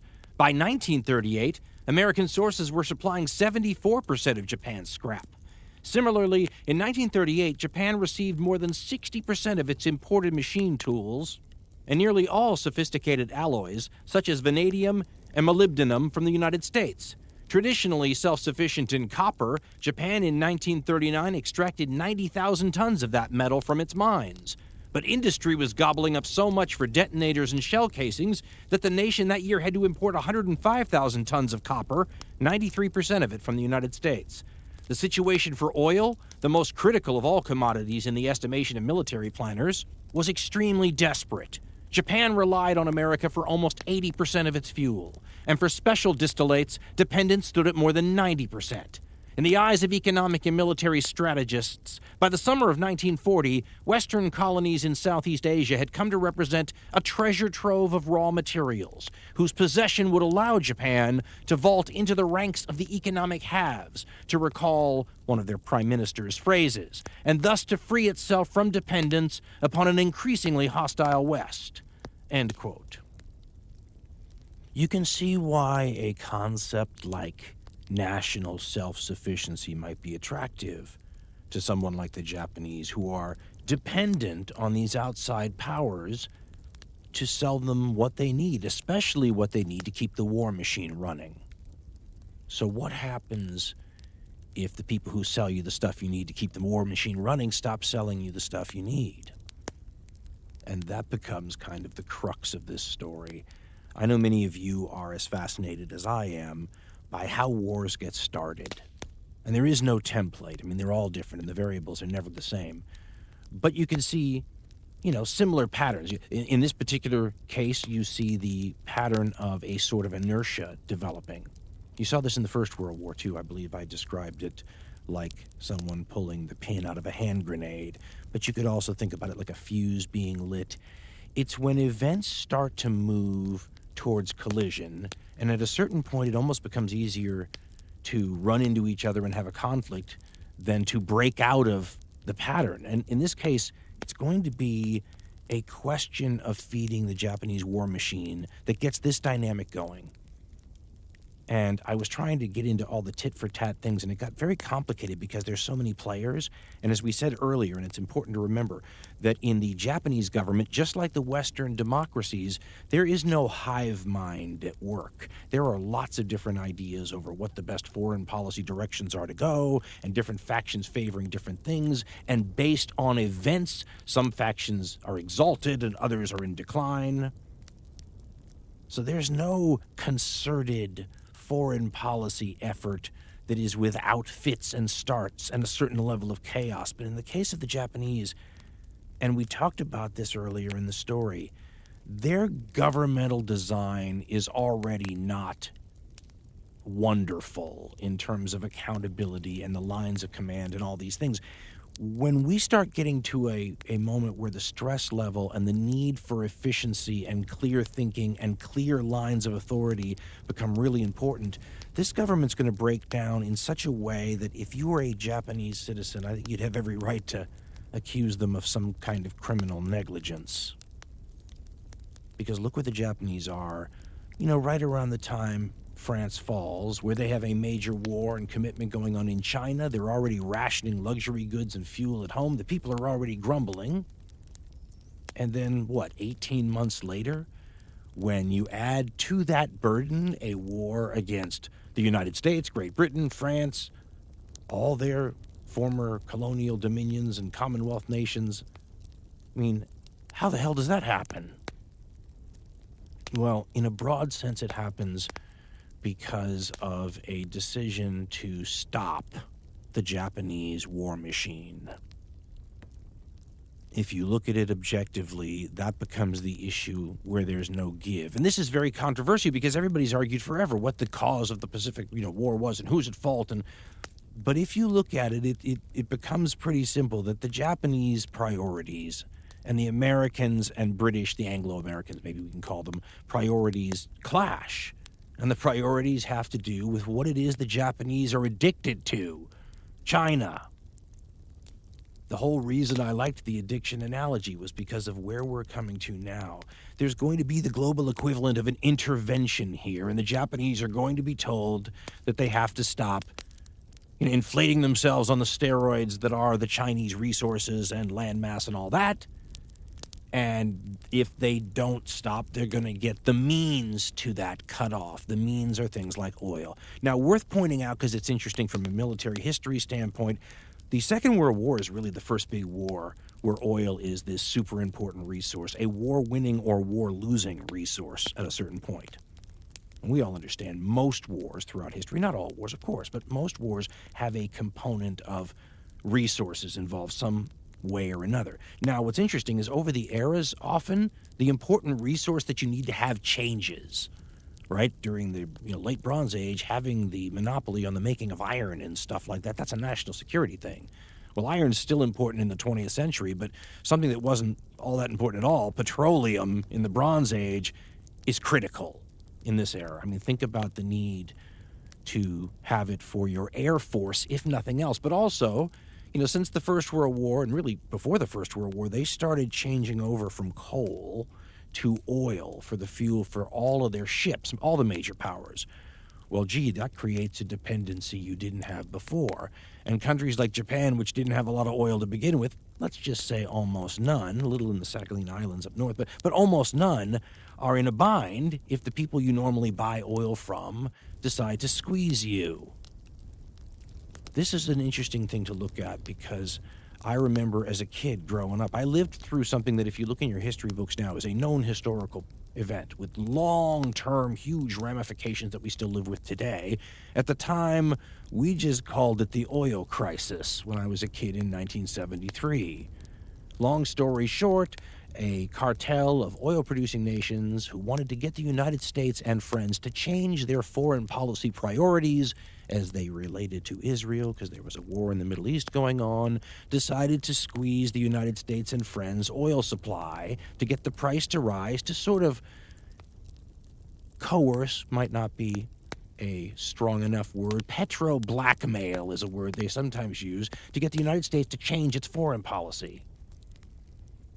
The attitude that the U.S. government had was completely understandable and predictable. The attitude they have is no great power is going to let anybody dictate what their foreign policy priorities should be.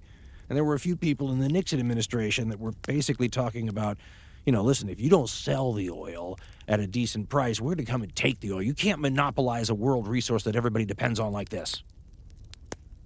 So you can understand the idea of no great power is going to let another country dictate what its priority should be. But during this period in time, that's exactly what the Anglo-American nations are going to do to the Japanese. And in the same way, it's hard to imagine the United States knuckling under to the demands of an oil cartel and changing its foreign policy. It's hard to imagine the Japanese publicly, with their tail between their legs, completely altering more than a decade's worth of foreign policy and doing what the great power tells them to do. Otherwise, they won't get any oil, which they really needed to run the war machine in China, which they wouldn't be in anymore. But because it is so obviously something that might lead directly to war, there has always been one side of the debate in the United States and elsewhere about how much what we're going to talk about now, these economic embargoes and sanctions and asset freezes and those kinds of things, how much that was a nonviolent way to express the moral outrage of the public at the Japanese treatment of the Chinese and all this kind of stuff, versus a shove in a direction that the people in the know understood would lead directly to war. That's why we're going to deal with a couple different sides of the debate here, because this is not settled stuff. Unless, of course, you're a very hard ideologue and believe what you believe. But there are a number of different ways to look at it. There's a place where power politics and moral outrage intersect. And power politics, realpolitik, and moral outrage from a country like the United States or Great Britain or any of these Western democracies, these things are usually at odds with each other. I mean, a lot of times you had people like National Security Advisor Henry Kissinger, who was Nixon's National Security Advisor, lamented the idea that he should be constrained by the public's sort of weepy attitudes towards nation states when he's trying to, create treaties that keep nuclear war from breaking out. Let's keep our eyes on the prize here. Nations have interests, right? And yet at the same time, how do you expect a public who's reading all this terrible stuff coming out of the war in China and babies being bombed and, people being beheaded and rapes of cities about to happen any minute now in the story? How do you tell that public that they should just sit idly by and do nothing? What's more, what if your country is providing the means necessary for these events to even take place? Why, it's certainly understandable that people might react. In fact, you might worry about a country's population that didn't. In this case, with a nation so against going to war, what are the options that a president has in a situation like this, right? Well, this begins to become clear in October 1937 in a famous speech that the President of the United States, Franklin Delano Roosevelt, gives. This is about a month or two before the Nanking massacre happens, but it's on the horizon. The Battle of Shanghai, all that's happened. And Roosevelt gives this speech where he talks about aggressor nations And he talks about their conduct being like a contagion, like a disease that will spread. And he compares it to what you do. When people have diseases, you quarantine them, right? And he's suggesting that that's what should be done to these aggressor states. Here's a sample of the 1937 quarantine speech by President Franklin Delano Roosevelt. It seems to be unfortunately true that the epidemic of world lawlessness is spreading. And mark this well, when an epidemic of physical disease starts to spread, the community approves and joins in a quarantine of the patients in order to protect the health of the community against the spread of the disease.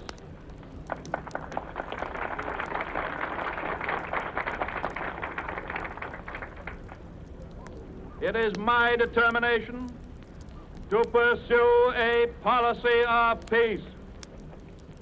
It is my determination to adopt every practicable measure to avoid involvement in war.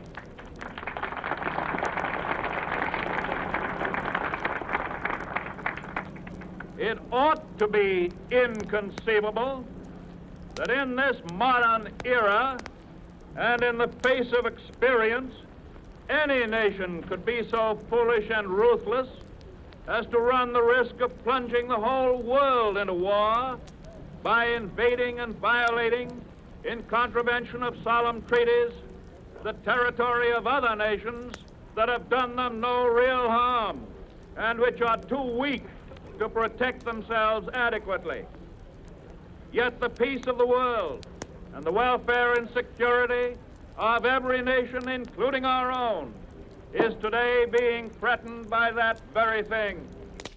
Now, if this seems like a rather weak speech in terms of specifics and whatnot, you wouldn't be the only person that said so. I mean, Francis Pike seems to indicate that Roosevelt kind of weak on all this stuff for a while, and he said that this speech was just, Roosevelt sort of testing the waters. But we gave some polling information earlier that gives you an idea about the attitude of the American electorate during this time period. If the President of the United States thinks that there's a very important direction that the country needs to go, but the country doesn't want to go there, what should the President of the United States do? It's worth examining this enigma that is President Franklin Delano Roosevelt for a minute, because he's a key part of this story. He's unlike any other U.S. president in history. He was elected to twice as many terms as any other president in U.S. history, and they changed the Constitution after he left the scene so that that would never happen again. But it gave him an unparalleled amount of actual practical, hands-on experience with the levers of government. Nobody ever moved them any better than Franklin Roosevelt did. Roosevelt, an unusually hard to figure out U.S. president. You would think a guy that was on the scene as long as he was would have all sorts of information attached to, his feelings about things, but he died in office early into the fourth term, by the way, which meant we didn't get the normal run of presidential memoirs and all that stuff afterwards, because even if it's a pack of lies or self-serving justifications, historians have a way of using that to really flesh things out and compare them to other events and whatnot, triangulate. But you don't even get that from Roosevelt, and he was a hard-to-read guy anyway, almost by his very nature. He still elicits extremely strong emotions in many directions. I mean, at the time, there was a euphemism for him that people who hated his guts used. They wouldn't mention his name. They'd call him that man in the White House. Conservative Americans often saw Roosevelt as damn near socialist. A man who exploded the size of the American government, put it in all sorts of areas where it had never stuck its nose in before. Transferred money from the wealthier classes to the poorer classes, set up all kinds of agencies, appeared to be doing all kinds of things, spending all kinds of money, but were there really any results? Changing America fundamentally. There is a before Franklin Roosevelt and after Franklin Roosevelt America. He's arguably the most transformative president that's ever been. Again, part of it being how long he served, but also because when you serve during such major events as the Great Depression, followed by the Second World War, you're going to be around when all kinds of things are transformed, and you're going to be trying to ride the storm, as the captain of maybe the most powerful ship in the world. To a lot of Americans, liberals certainly, but a lot of poor, destitute Americans in the Great Depression, Roosevelt was a hero. If he wasn't achieving things, it wasn't for lack of trying. He was literally doing, programs where people did all kinds of things that weren't even necessary, and the government would hand them out a paycheck, although they also did a ton of things that we still benefit from today. All kinds of, conservation corps and all these things that would put people to work, simply to put them to work. Try to prime the pump of the American economic engine and get things going again. There were a lot of Americans who had food on the table because of Franklin Roosevelt. That'll make you pretty popular, might even get you elected 4 times. Defenders would argue that if Roosevelt put in a lot of programs that conservatives thought of as socialist, things like Social Security, by the way, or a Roosevelt New Deal program, he was up against competition from other forms of government like Bolshevism and fascism that took over in countries where political instability had taken hold due to horrible economic situations in part. Defenders would argue that Roosevelt managed to steer the United States away from either one of those extremes, and as one of my professors put it, gave the country a little socialism to avoid having them demand a lot. Views on Roosevelt run the gamut. Francis Pike, in his book about the Pacific War, Hirohito's War, talks about Roosevelt and points out that the guy is a hard man to figure out. He writes, quote, "At the best of times, Franklin Delano Roosevelt was a difficult man to read. Henry Wallace, his former vice president, said of him," now Wallace speaking, "he doesn't know any man, and no man knows him. Even his own family doesn't know anything about him." Now quoting Roosevelt, "I am like a cat," he said about himself. "I make a stroke and then I relax." Pike says, quote, "Loved and respected as a leader, seemingly happiest in the company of women, he was an enigma, detached, enigmatic, and ruthless. While flying over Cairo, Roosevelt glanced out the window and said, 'Ah, my friend the Sphinx,'" end quote. Former Time editor-in-chief Hedley Donovan, who had met like 7 presidents personally, knew Roosevelt. Roosevelt was the first of the presidents that he knew, and he then wrote a book about all these presidents. And in it, he said about Roosevelt, quote, "FDR could brilliantly oversimplify. His best-remembered single statement, 'The only thing we have to fear is fear itself,' is patently absurd and was probably excellent tonic for a country whose banking system had collapsed. But in the early and middle stages of decision-making, before it was time to simplify and oversimplify, Roosevelt could be impenetrable. Rexford Tugwell, one of the early New Deal brain trusters, wrote," now quoting Tugwell, "No one could tell what he was thinking, to say nothing of what he was feeling." Donovan continues, "He clearly relished being hard to figure out. He liked secrets and had a few. He was often devious for good reason, but could also be devious just for the fun of it. General Douglas MacArthur, who despised him, said Roosevelt," quoting MacArthur now, "would never tell the truth when a lie would serve him just as well." Donovan continues, quote, "This was considerable slander, but FDR unquestionably did enjoy manipulation and maneuver for their own sake, all part of the great game of politics and power." But then he says, "He was also a man of deep convictions and dedication and unquenchable idealism. He was firm and serene in his religious faith and had a decent sense of privacy about it.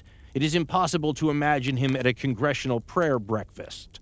He was impatient with the abstract or theoretical, in no sense profound, but spacious in vision, for America and ultimately all the nations. He believed, if not in the perfectibility of man, in a rather spectacular improvement in man's behavior worldwide. End quote. This impenetrability of Roosevelt's, though, has kind of worked against him in terms of his place in history because it leaves a lot of room for people to speculate about his motives, and oftentimes it gets wrapped up with people's politics, ideologies, worldviews, and even conspiracy theories.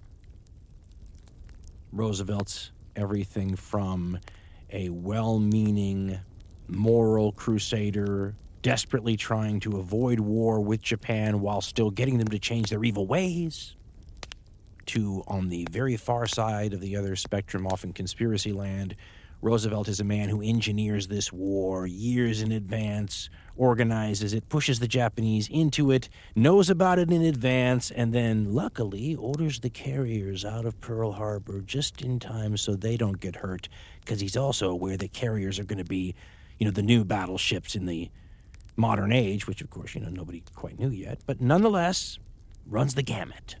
So who is this Franklin Roosevelt guy, right? Sneaky, conniving. But let's remember, he was elected originally, way back in 1932, to deal with the Depression. The things he did to deal with the Depression were really effective at the time, at least in making people feel like somebody was finally doing something.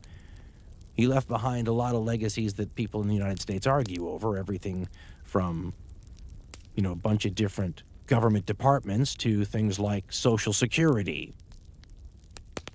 Roosevelt looks to me like one of those people who has the reality distortion field ability. That was something Steve Jobs was supposed to have, too. Supposedly, a guy like Jobs, or maybe Roosevelt, could convince you that a job that was really hard to imagine anybody doing anything about was totally possible and we're on the way. Maybe Elon Musk has that ability, too. But I read that Andy Hertzfeld was the one who said that the reality distortion field was a combination of charm, bravado, charisma, hyperbole, marketing, appeasement, and persistence. And that really sounds like a pretty good description of Roosevelt to me.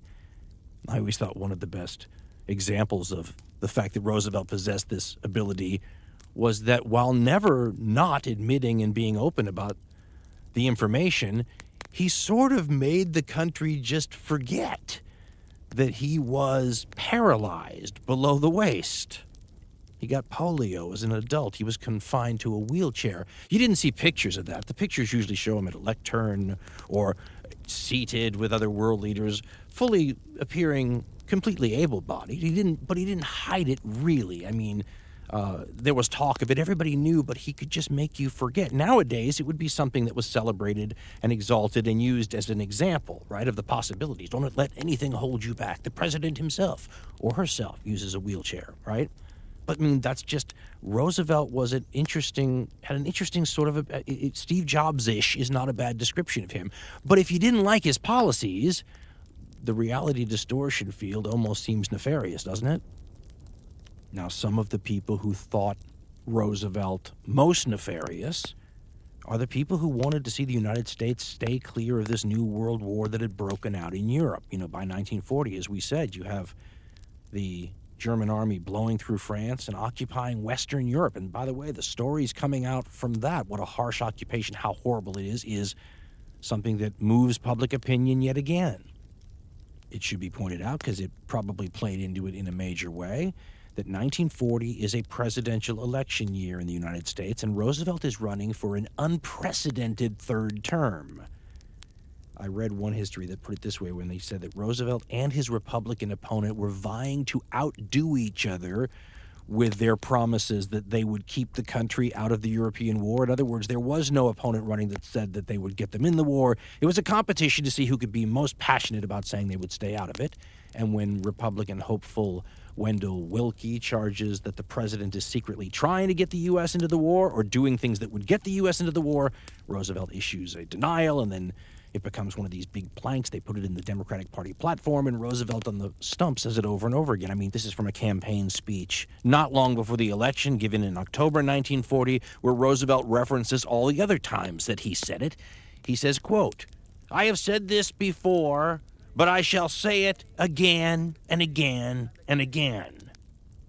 Your boys are not going to be sent into any foreign wars." End quote. Now, can you write that off as a campaign promise if he breaks it? Is this like, I won't raise your taxes. Oh, well, I guess I have to after he wins. There's a problem with this in the American system, too, because there's precious few ways for the public to weigh in on foreign policy in the country. The presidents or people who want to be the presidents often make promises about foreign policy. If they break those promises, what does that mean for the ability of the population to influence the country's foreign policy? For example, some of the people most upset with where Roosevelt is going are people that think that they can see through his lies. They see them as lies, right? When he says, "I'm not trying to get the country into war," they're looking at what's actually happening. And Roosevelt is mimicking many of the same things that Democratic President Woodrow Wilson did the year before the U.S. got into the First World War. Wilson also promising, by the way, that he won't get our boys, to give their blood in a European war. What is it, 5 months after he wins the election, they're there? And Roosevelt won't be the last president in the 20th century to do it. There was a very interesting argument, though, that I read by historian Campbell Craig, and I hope I get it right, the spirit of it anyway, but he was talking about American historian Charles Austin Beard, who had his reputation destroyed when, after the Second World War, he wrote a book that treated Roosevelt a little like a criminal in a docket, and he was the prosecuting attorney. And what he was trying to prove was that Roosevelt was involved in a conspiracy to take the country into the European war against the will of the country. And Craig had a very interesting argument. He said that some historians are mad at Charles Austin Beard for saying that there was a conspiracy. And Craig says, but there are conspiracies in the U.S. government all the time. And he lists some. He says the conspiracy is not the problem and the reason that Beard was discredited. Beard was discredited because Roosevelt turned out to have done what the American people afterwards decided they approved of. So maybe you could compare him to the way we talked about Churchill in the era where Churchill was out of power. His bellicose nature was out of touch with the tenor of those times. Could Roosevelt be said to be more far-seeing than the American public? They may, 95% of them, say they don't want to get involved in this European war, but maybe Roosevelt knows better. And if I read Campbell Craig correctly, he's saying that the public opinion polls after the war and the approval rating that people had for that, and the fact that a guy who didn't want to be in that war, Charles Austin Beard, would have the public turn on him because it's such an unpopular attitude, maybe the argument is FDR was right. Sometimes you have to lead from the front, right? And if the American public aren't ready yet, I'm ahead of the curve. They will agree with me when we get there.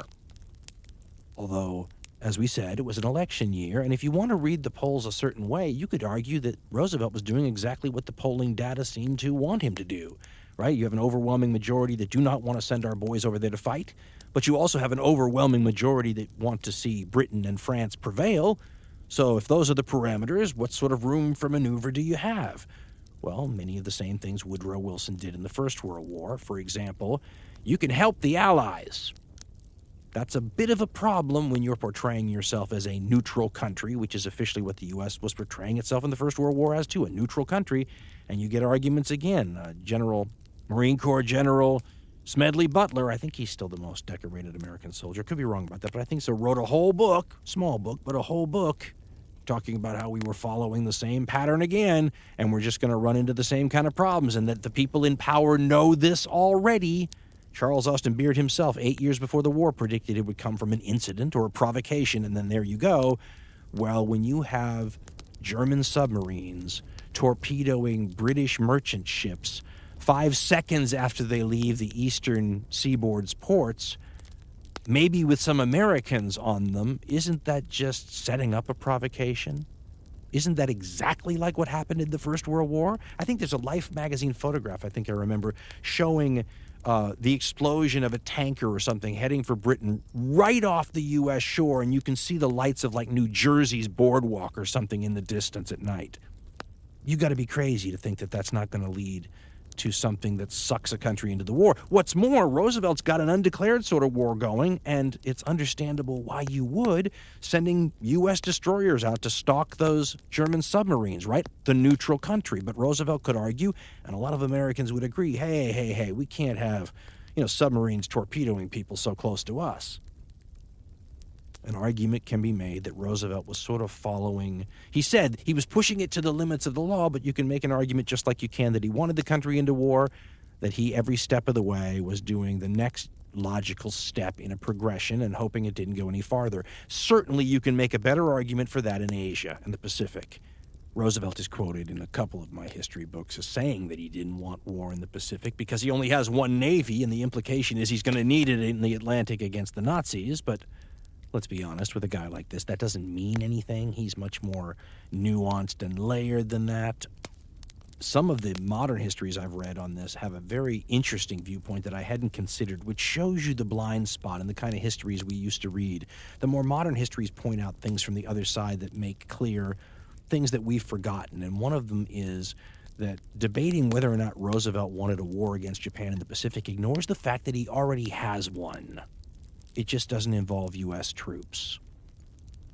Authors like Franco David, Macri, and others essentially refer to the war in China as a proxy war, not just for the United States, but for Great Britain, who's doing much of the same stuff, and the Soviet Union, all of whom have an interest in keeping Japan bogged down.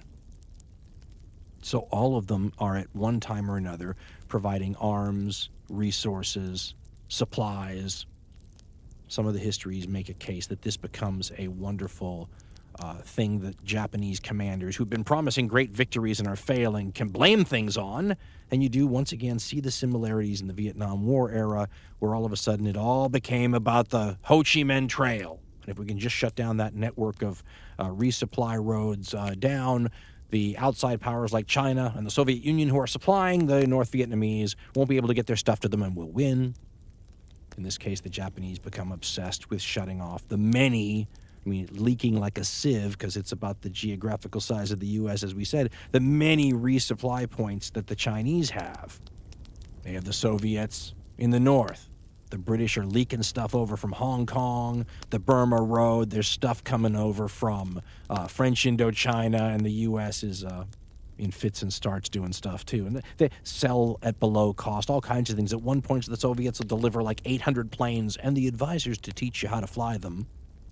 If you are the Japanese and you need a nice victory in China to free up, this is a food eating contest, and the Japanese sat down to a giant plate of pancakes, and they're halfway through the pancakes now, and they're starting to realize, holy cow, I'm not going to make it through this. Meanwhile, other people are secretly, the Soviet Union, Great Britain, the United States, piling more pancakes on the table when you're not looking, and every time you turn around, there's more pancakes. You're already almost full. By 1939, the Japanese want out of China.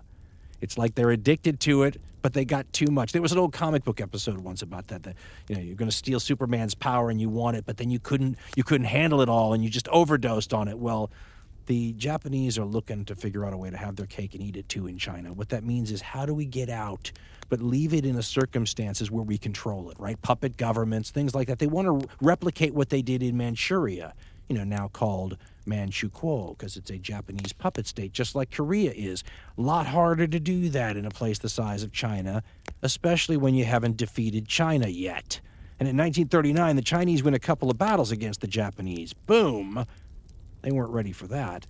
What's more, the Japanese, who always amongst the army had a huge contingent of officers that really wanted to attack the Soviet Union, got their wish, unfortunately, and a couple of things that were called incidents or clashes happened between the Red Army and the Japanese army up there, the Guangdong Army, and the Japanese got their nose severely bloodied. 17,000 casualties in one of these. Led to some reforms in the Japanese army, by the way, but also blunted the enthusiasm that had been running in Japanese leadership circles for a crusade against the Soviet Union, which also turned Japanese eyes into other directions where things might be gained at less of a cost. This is what's known, by the way, as the North-South debate during this time period in Japanese politics. Do we go north against the Soviet Union? Do we go south against those possessions that are not so well defended now by the colonial masters? The Japanese sources invariably focus on two things that we in the West don't focus on as much, China and communism. Saburo Ienaga years ago was pointing out, keep your eye on the prize. The Japanese this is all about China to them. All these other things that happen, including the war with the United States and Britain, all of this is an attempt to figure out how to solve their China war situation to their satisfaction.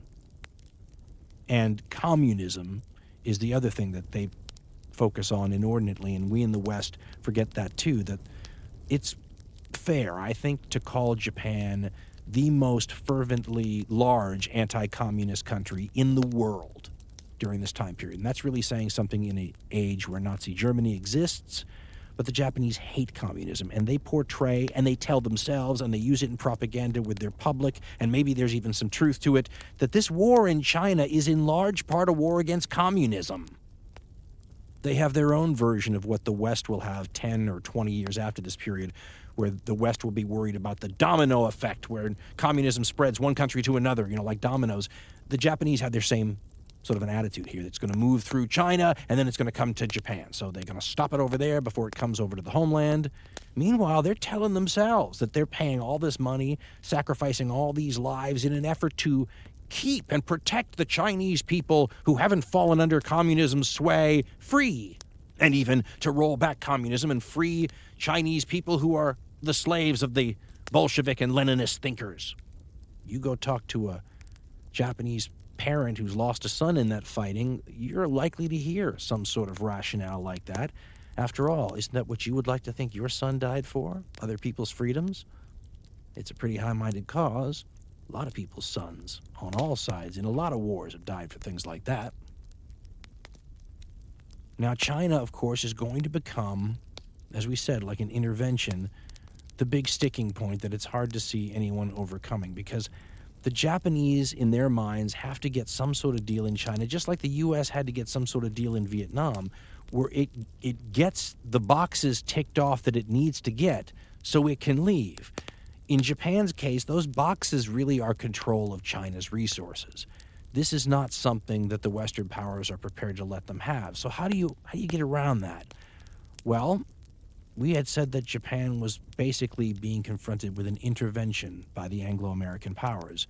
They pull, if you want to look at it this way, something more like a Kobayashi Maru from Star Trek. Like a third way. You didn't know I had a third option, right? Give up the drugs or we're going to cut off your money so you can't buy drugs. Well, maybe I have friends. After the Germans blow through Western Europe in 1940, right around the same time, the Japanese sign an alliance with them. It's called the Tripartite Pact. I think it was late September 1940. Creates something called the Axis, and the Axis powers, because Italy will join and some other fascist-leaning countries, smaller countries to be named later. This is a unification of the outside countries in terms of the club. All these countries want some sort of autarky, self-sufficiency, and unfortunately for all of them, none of them have oil. When Romania leans that way, that'll help a little. But the Japanese joining the Axis powers is one of the fatal missteps and terrible moves that leads to tragedy for everyone in Asia. And it's often pointed out that it should have been avoided. Had you had a different kind of government with a different system of making decisions, you might have avoided the way things went, because if you actually look at what people felt like, including the emperor, there were tons of people in the Japanese power structure that wanted nothing to do with a conflict with the United States and Britain. Avoid that at all costs. So how do you end up there? Well, there's a ton of missteps and miscommunication and misinterpretation and mistranslations. How about the misread that happens when the Japanese foreign minister who signs this deal, this Axis agreement, how about his misread of how the United States would react? This guy's name, by the way, is Matsuoka, and he is prominently portrayed in all the history books. His importance and influence is sometimes debated, but this is a guy who on his resume essentially calls himself the American expert. He graduated from the University of Oregon. He worked in the United States, then goes back to Japan, And he's the guy who thinks signing an agreement with Nazi Germany is going to help give you leverage against the United States, that's how they're going to react? Japan was hoping for someone who would even up the scales a little bit in terms of its negotiating power against the West. I mean, when you read what they were hoping for, including what the Prime Minister was hoping for, they felt like they needed somebody on their side. Otherwise, you couldn't negotiate with the Americans from any sort of position of parity, much less strength. And I think you kind of have to call it about 50% effective when examining the results, because it kind of did scare the Americans and get their attention and force a response. The 50% of the deal, though, that was not successful is it wasn't the response the Japanese were thinking they were going to get. It didn't make the Americans back off and think maybe they'd better be more cautious here, because otherwise maybe we'll be fighting the Luftwaffe in the Pacific, and the Wehrmacht will be defending some of these Japanese defense perimeter islands. And, well, I mean, the Japanese were certainly hoping that might be the case. And if you look at some of the promises the Nazis were making to the Japanese when trying to convince them to sign this agreement, which they tried to do the year before apparently too, they were sort of hinting that that's how it would be, right? I mean, if you get into a war with the United States, we'll be right there. Unfortunately for the Japanese, that's a worst-case scenario for the Americans, too, and a situation that maybe they could have looked the other way for a while and focused on Europe when it was just Japan, which had a limited amount of ability to really threaten the United States, looked a lot more like something that had to be dealt with right away when it's the eastern wing of the Axis alliance and the tentacles are now stretching out over the Pacific and the U.S. is facing a war on both fronts. You don't walk away with your tail between your legs when that's the situation. You take it with an amount of deadly seriousness. The amount of diplomatic flexibility the Japanese are going to have after signing this agreement with the Nazis is severely limited compared to what it was before. They weren't ready for this fact that they were going to be lumped in now with people who had some of the worst press you can get in the Western democracies. I mean, the Japanese PR wasn't good already. We talked about the Life magazine photos of the babies being bombed in China and all these kinds of things, and the rape at Nanking. Well, now you hook yourselves up in the minds of the American public with people who are diametrically opposed to the Western values that are trumpeted and celebrated. You know, you can flip a coin who's more opposed, the Stalinists in the Soviet Union or the Nazis in Germany. Nonetheless, I mean, these people are book burners. They persecute minorities and have government-sanctioned pogroms like Kristallnacht. They're against freedom of thought, freedom of speech, freedom of religion. They don't have any due process. They don't believe in equality under the law. They have a harsh occupation. They believe in collective punishment. I mean, the list goes on and on. And the Japanese have now thrown in their lot in the eyes of the Americans with that crowd. How much less willing to come to sort of an accommodation with the Imperial Japanese government are the American people going to be now? And how on earth did a guy who graduated from the University of Oregon and worked in the United States get that one so wrong? To be fair, another aspect of this that we in the West don't always think about is the fact that the way the Second World War looks to us is not necessarily the way it looked to a bunch of the rest of the world, especially places like Asia. In the West, we see this as good versus evil. In Asia, in a lot of these countries that were under colonial rule at this time, it's a lot more questionable if it's a good guy, bad guy thing. It might be two bad guys from their point of view. Historian John Toland, in a book that was written way back in 1970, but still has some value inside it despite being outdated in other respects, including what we know about the emperor. But I mean, he has a whole part, admittedly, trying to look at this from the Asian perspective that points out that, you know, if you don't see the Western democracies as all that good, and a lot of Asia had bought into the promises, the high-minded sentiments from the First World War about self-determination and all these things that we fight for, and people getting to have, you know, their own states. And I mean, all that stuff was kind of believed, and as several of the freedom fighters in these countries had pointed out, a lot of the locals had died for those causes, only to find out after the war that it didn't apply to them. It was a racial thing, and even in this conflict, there's going to be exceptions for colonial peoples when the high-minded sentiments are trotted out again, is the reason why we fight. In this case, as Tolan points out, there were a lot of people in countries in Asia who were darn happy to see anybody punching their colonial masters in the face, even if they didn't like those people so much. If you wanted to look at this as a strategic war gamer, the way I like to do these things, and you try to figure out, if you're Japan, how you ever win. I mean, the victory conditions for Japan, only Italy of the major players seems harder to me, but they hook their wagon to Nazi Germany. Japan's a long way away from anybody. The only way they can win is to roll like a 00 on the percentile dice, but a 00 is this weird possibility that what they're calling the Greater East Asia Prosperity Sphere, that actually works, even though a lot of the cynical people behind it, don't even want it to work. But in this eye, imagine if you could somehow free Asia and be sort of the boss people of it. Well, all of a sudden, you open up all kinds of possibilities that aren't there otherwise. But this is why throughout this situation, even when the Japanese are undercutting this message of Asia for the Asians by raping and pillaging and doing all kinds of horrible things to other Asians, the idea has a lot of appeal. And sometimes you will run into quotes from famous people. Gandhi is one of them, Mohandas Gandhi, that make him look like a Nazi sympathizer. It's taken out of context. The context that needs to be added back for it to make some sense is this idea that, oh yeah, the Nazis are bad, but we didn't see the colonial oppressor as all that great either. And the really bad guy was doing something that weakened our local bad guy, and that was a good thing. The enemy of my enemy is my friend. The point is that there are other ways to look at this.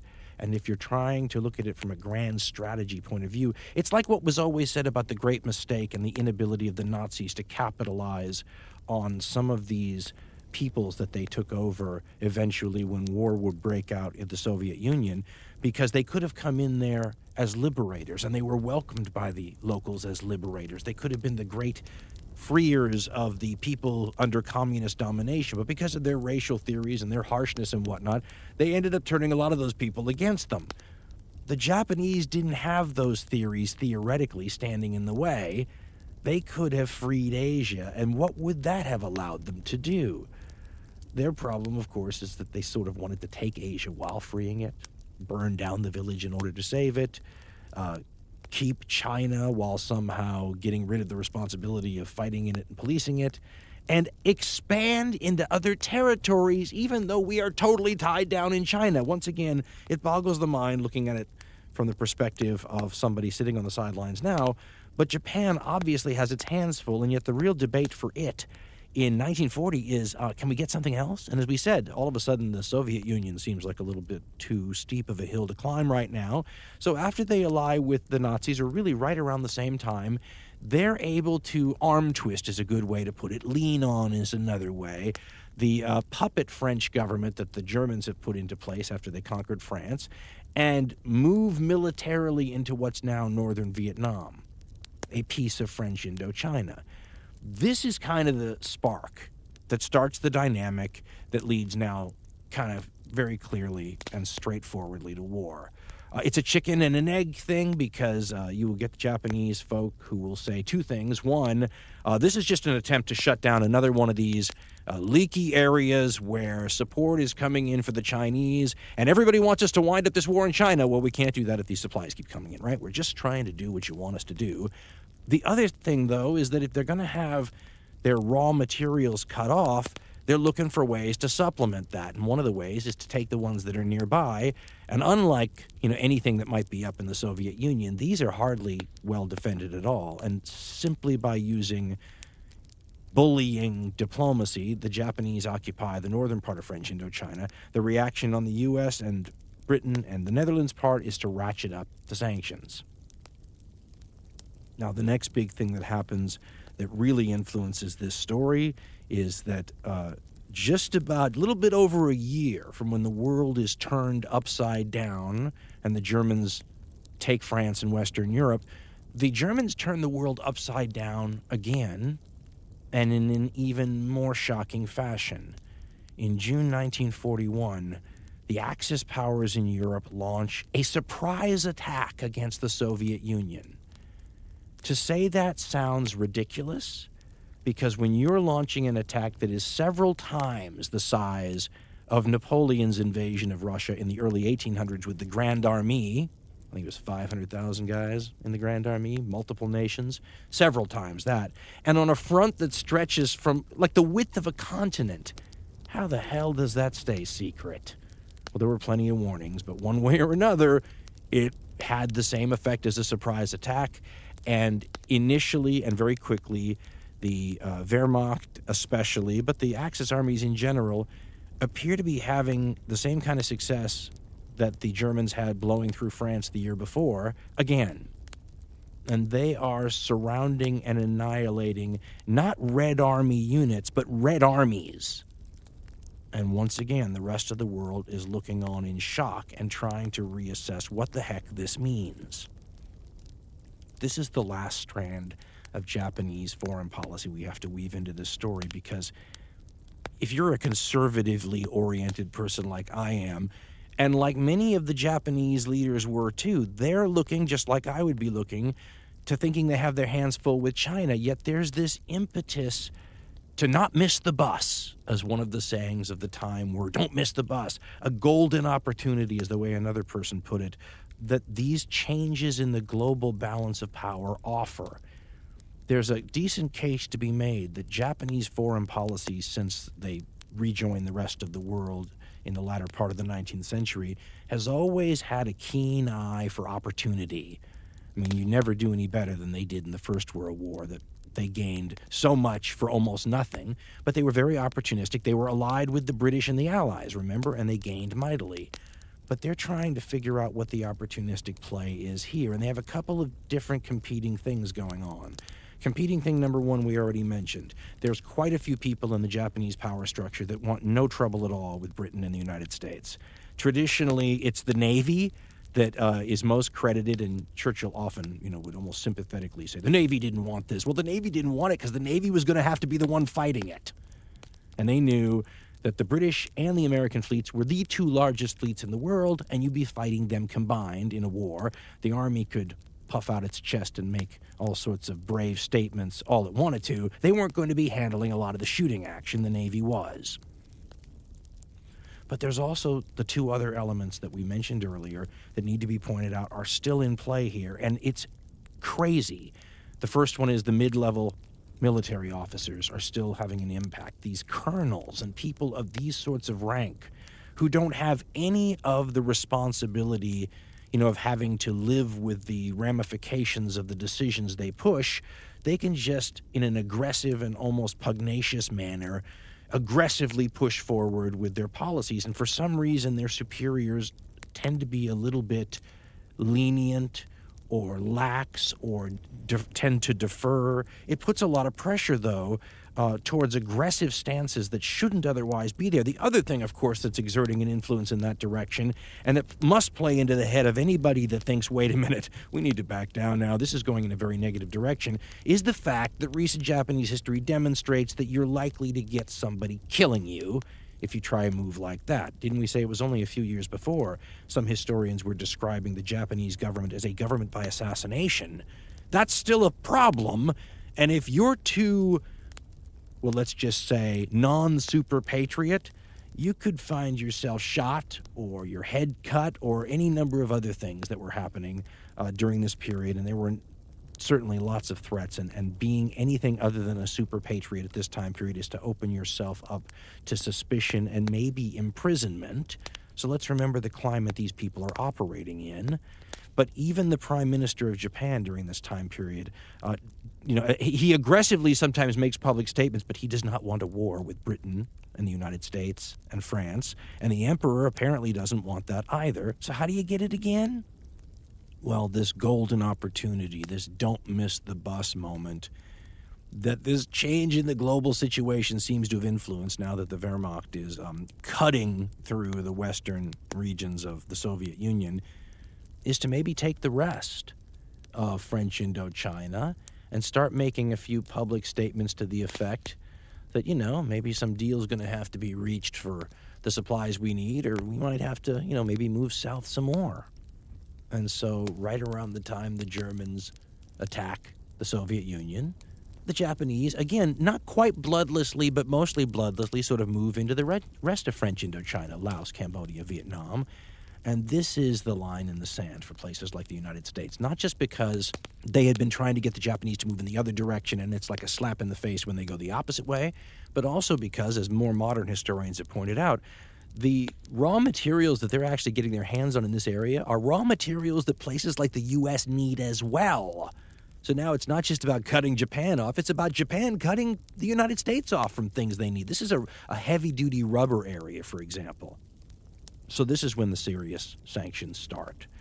And it's funny because the negotiating position originally starts somewhere in the area of you need to get out of French Indochina, which is something that's kind of possible. But eventually it will move into the area of no, you need to tell us when you're getting out of China entirely, and it's got to be relatively soon. This sounds like a nuanced position, but it's pretty easy to explain. Once again, if you go back to our Vietnam War analogy and imagine that together, the Soviet Union and China during that period, the two other powers that might be considered to be great powers that could counterbalance U.S. strength, if they had said to the United States in 1967, when the Vietnam War is going, it's a long, long slog towards even defeat at that point. If they had said, listen, you got to get out of here. Give us a timetable for when you're getting out. And the timetable can't be like forever, maybe a year, right? If the United States leaves Vietnam in 1968, it's the same as saying you're giving up and losing the war, because the war is far from over. The American position on China is we need a timetable for withdrawal, and it's got to be soon. It doesn't have to be in 5 minutes. We understand the practical limitations, but it's got to be soon. It may be designed to be too soon for the Japanese to do anything that they would consider to be winning and then go home.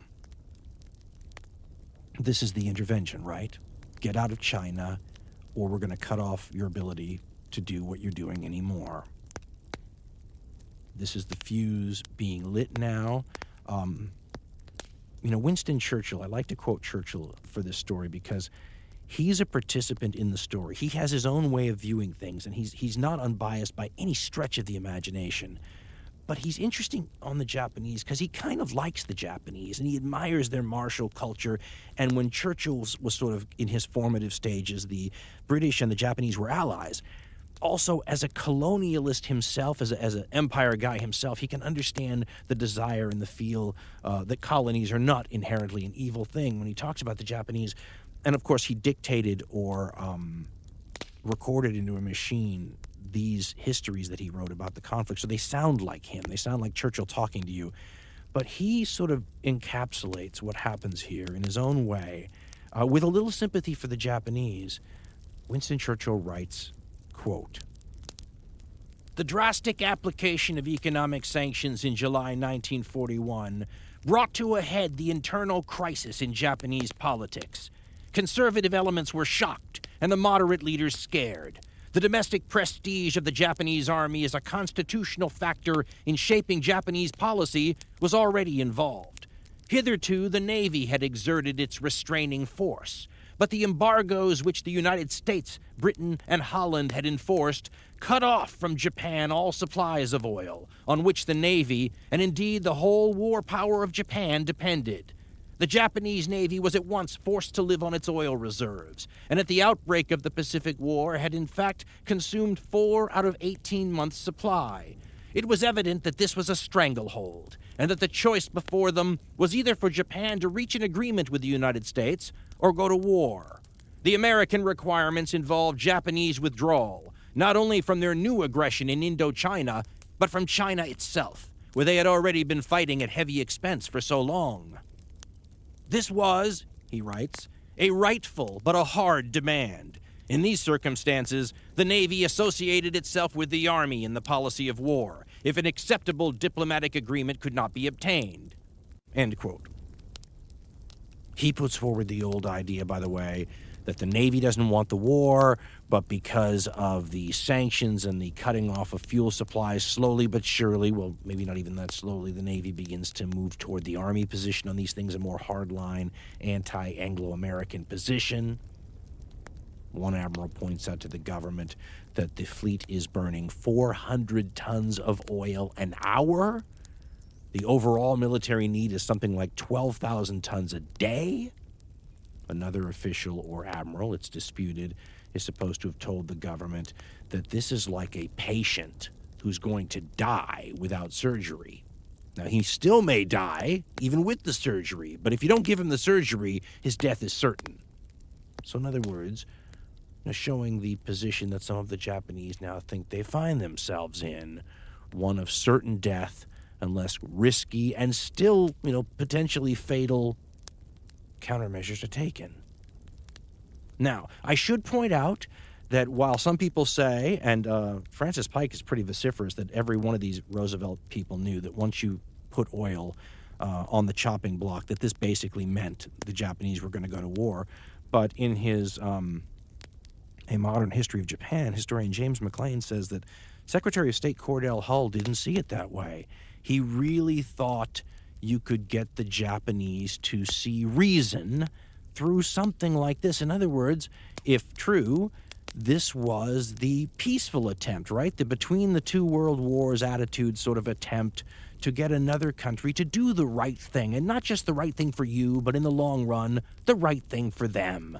McLean says, quote, "As the situation in China worsened after 1937, Secretary of State Hull became the primary proponent of waging an economic Cold War against Japan. In his view, Japan's reliance on the American market for strategic goods made the smaller nation particularly vulnerable to economic sanctions, and the systematic application of ever greater amounts of pressure would, at some point he believed, bring the Japanese to their senses. The Secretary of State realized that he had to be careful about his calibrations. He did not wish to push Japan into a shooting war with the United States, but he did mean to convince the country's leaders about the folly of playing a high-stakes game in which the United States could continually up the economic ante. At some point, Hull hoped, moderates would return to power in Tokyo, Japan would fold its hand, and peace would be possible." End quote. This is why we had brought up, though, the history of Japan from before this era, to sort of set up the context, and let's just call it the national psyche of Japan during this time period. And of course, I don't pretend to know about it. It's something that everybody talks about. The fact that the Japanese have, what did we call it? A Rain Man-like laundry list of grievances. Places where they think they've been shafted by the rest of the international community, where they feel like they've been treated second class and that some of this is racially oriented. And in the minds of a lot of those people, this just looks like the biggest, baddest example of the same thing over again. What are you supposed to do about that?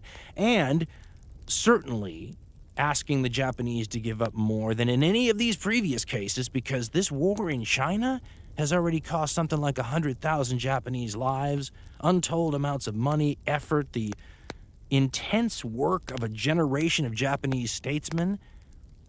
What's the likelihood in reality of Japan choosing anything other than war in this situation? That's why so many people have suggested that it's an ultimatum by the time the United States is talking about get out of China or we're cutting off your raw materials and oil. The Japanese certainly saw it that way. Historian Marius B. Jensen, though, was interesting. He pointed out that it's not true, and it's not true because all of the ideas that made this look like an ultimatum were part of a Japanese construct. They created this artificial time deadline that put them behind the eight ball. If you ignore the time deadline, you could have months, maybe even longer, to negotiate. But because you want to keep the option of going to war open, there's as much of an artificial deadline limiting the time negotiators have to solve this problem some other way as they had in the First World War. And the First World War was all about, mobilization timetables and war plans that required precise, troop movements and people getting on schedule to places. Otherwise, the whole war could go down. So, that limited the time people had to do anything other than carry out the plans. In this conflict, it's the fact that the Japanese fleet is burning 400 tons of oil an hour, and the fleet isn't the only part of the Japanese military or the larger Japanese society that needs fuel. It's worse than that, though, and it's easy to forget. Francis Pike describes something that sounds benign. We can all understand the oil question, but what about the financial squeezing that's involved here, and what does that mean? He writes, quote, "On the evening of 25th July 1941, Roosevelt signed Executive Order Number 8832, which subjected all of Japanese monetary assets held in the United States to control by license. The White House press release stated that, quote, this measure, in effect, brings all financial and import and export trade transactions in which Japanese interests are involved under the control of the government and imposes criminal penalties for violation of the order," end quote. The order, Pike writes, extended to Japanese colonies, including Manchukuo and China, to protect them from looting by Japan's puppet government installed in Nanking. All assets owned 25% or more by Japanese interests were frozen. When Wall Street opened for business on Monday, 28th July, the foreign exchange market for yen, the Japanese currency, simply disappeared. Japanese dollar bonds crashed to 20 to 30% of their par value. The Yokohama Silk Exchange closed. The New York Commodity Exchange suspended silk futures. In effect, the entire Japanese international payment system seized up. Japan's gold held in America became immovable and unusable. In South America, modest amounts of gold and foreign exchange were similarly immobilized by governments that followed Roosevelt's lead. Cargoes destined for America remained stuck on Japanese wharves. When Great Britain and Holland followed America's lead, the yen could only be used and traded within Japan's own empire. End quote. Another way to put that is catastrophic. The Japanese are also well aware that this imbalance between the United States and Japan is growing every day, not just because Japan's getting weaker every day, but because the U.S. is getting stronger every day. In 1940, the U.S. essentially starts its rearmament efforts and starts gearing up for war, initiates the first peacetime draft in the country's history, begins tripling budgets and spending all kinds of money that just the year before Congress would have laughed at the idea of appropriating. With the Germans taking over Western Europe and being so dominant, has a way of shocking Congress sometimes into making up for lost time. The American system throughout most of its history, just for clarification purposes, has been one that's been somewhat suspicious of standing armies. And the lesson that the people who designed the constitutional framework of the U.S. believed that standing armies stood in opposition to long-term liberty. And so while the U.S. Navy has always been something that's been paid attention to, obviously when you have two giant moats surrounding your hemisphere, it makes sense to pay attention to something that you have to spend some time in advance building. You can't just say, oh, we have a war, let's build a navy. Usually you don't have the navy in time to use, if that's the case. Whereas armies in the old, say, Roman legion style of the Republic, you can sort of build from a hardcore of veterans, and that's what the U.S. military, the Army, was traditionally like.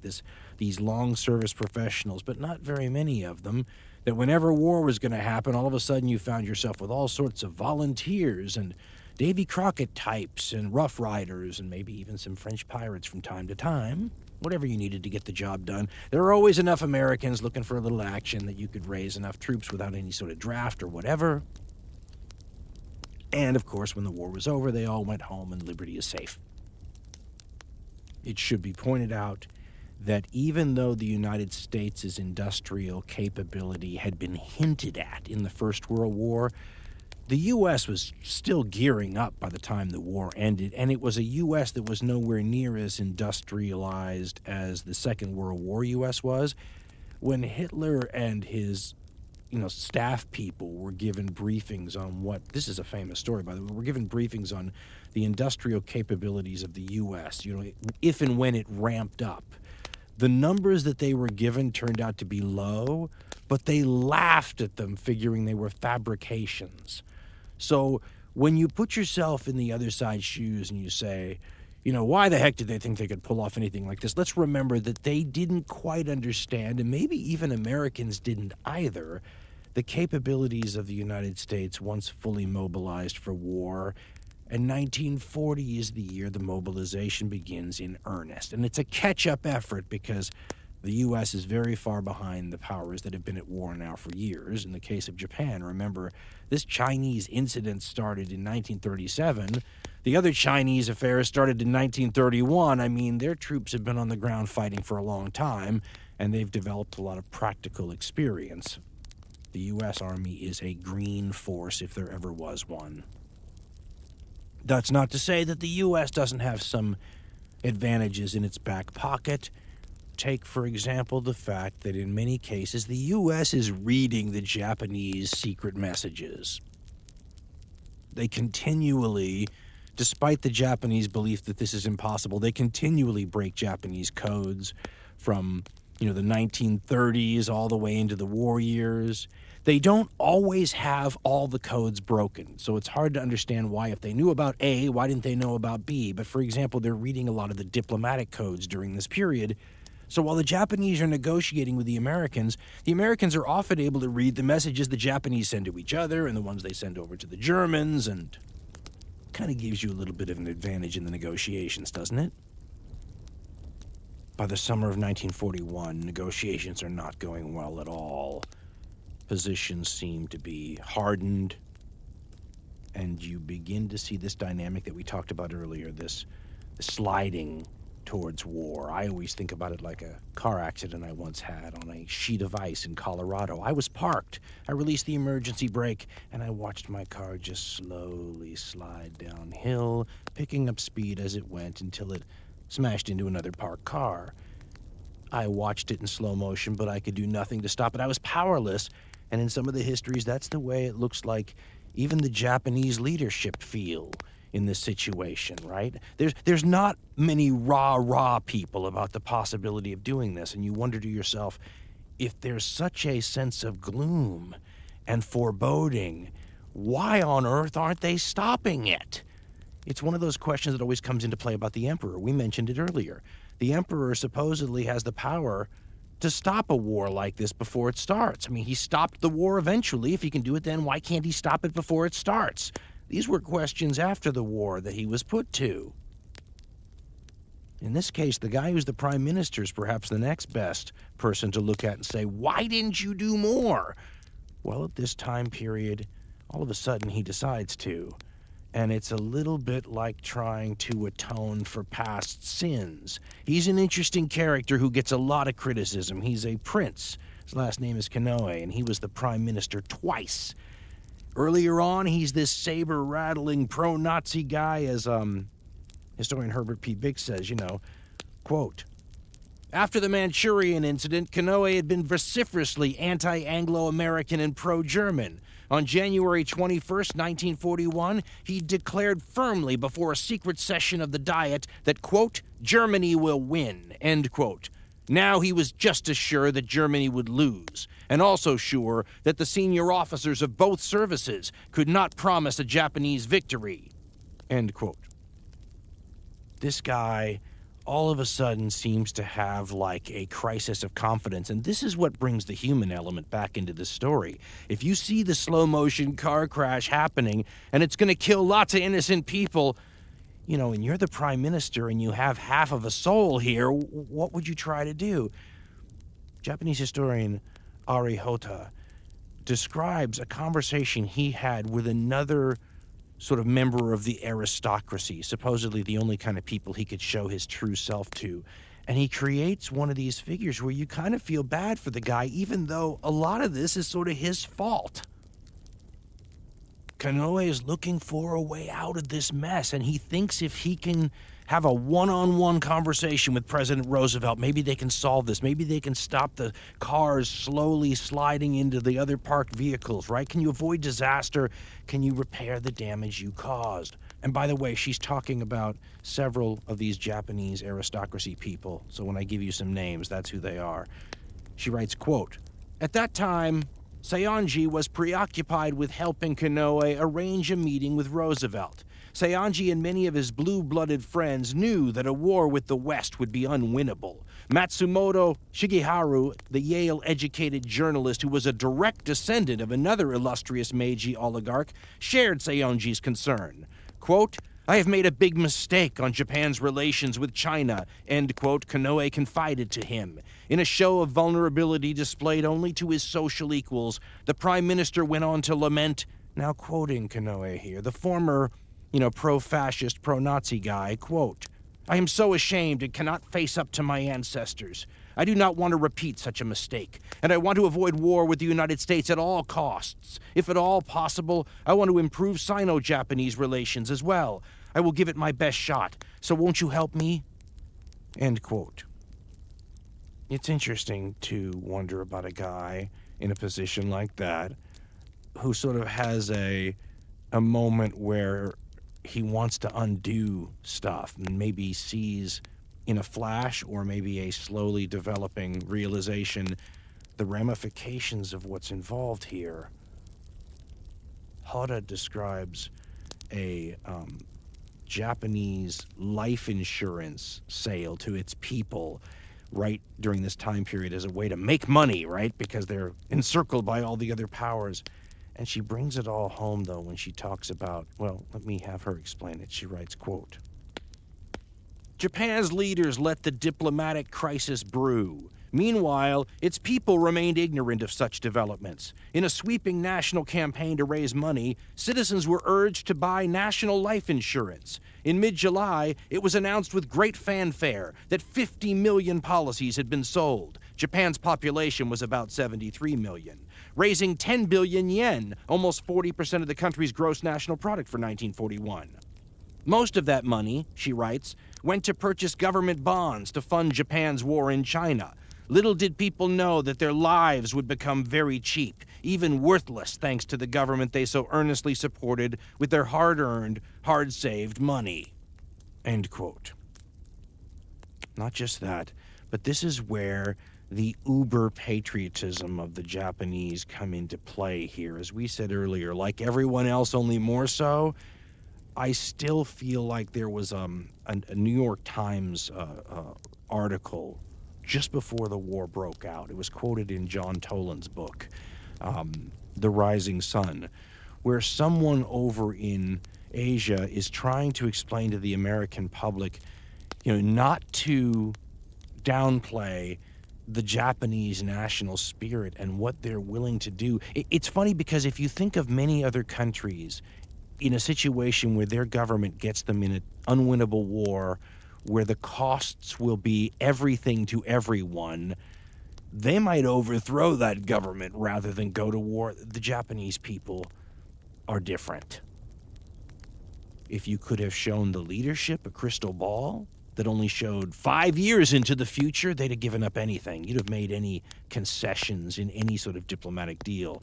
But barring that, they could count on the support of a people that takes patriotism to new levels. Literally the day before war breaks out, there'll be a cable sent to the New York Times by one of their people who is in Japan and understands the situation there better. His name is Otto Tolicius. And the cable says that the Japanese people are refusing to believe that they're just about to get into a war with 4 nations simultaneously. Think about how many governments would be overthrown by their people if those governments got them in a situation that hopeless. But the Japanese are a different class of folk, and this writer is trying to point out to the New York Times readership exactly what things look like from the other side, and don't underestimate these people. After saying that the Japanese don't believe that they're about to face 4 nations simultaneously, he continues by saying, quote, "But their instinctive hopes are daily contradicted by the evidence of their senses. They listen to alarming statements by the highest government officials about the greatest crisis Japan has ever faced in her 2,600-year history. They are called to mass meetings to hear denunciations of the enemy, and they read a steady war clamor in the press.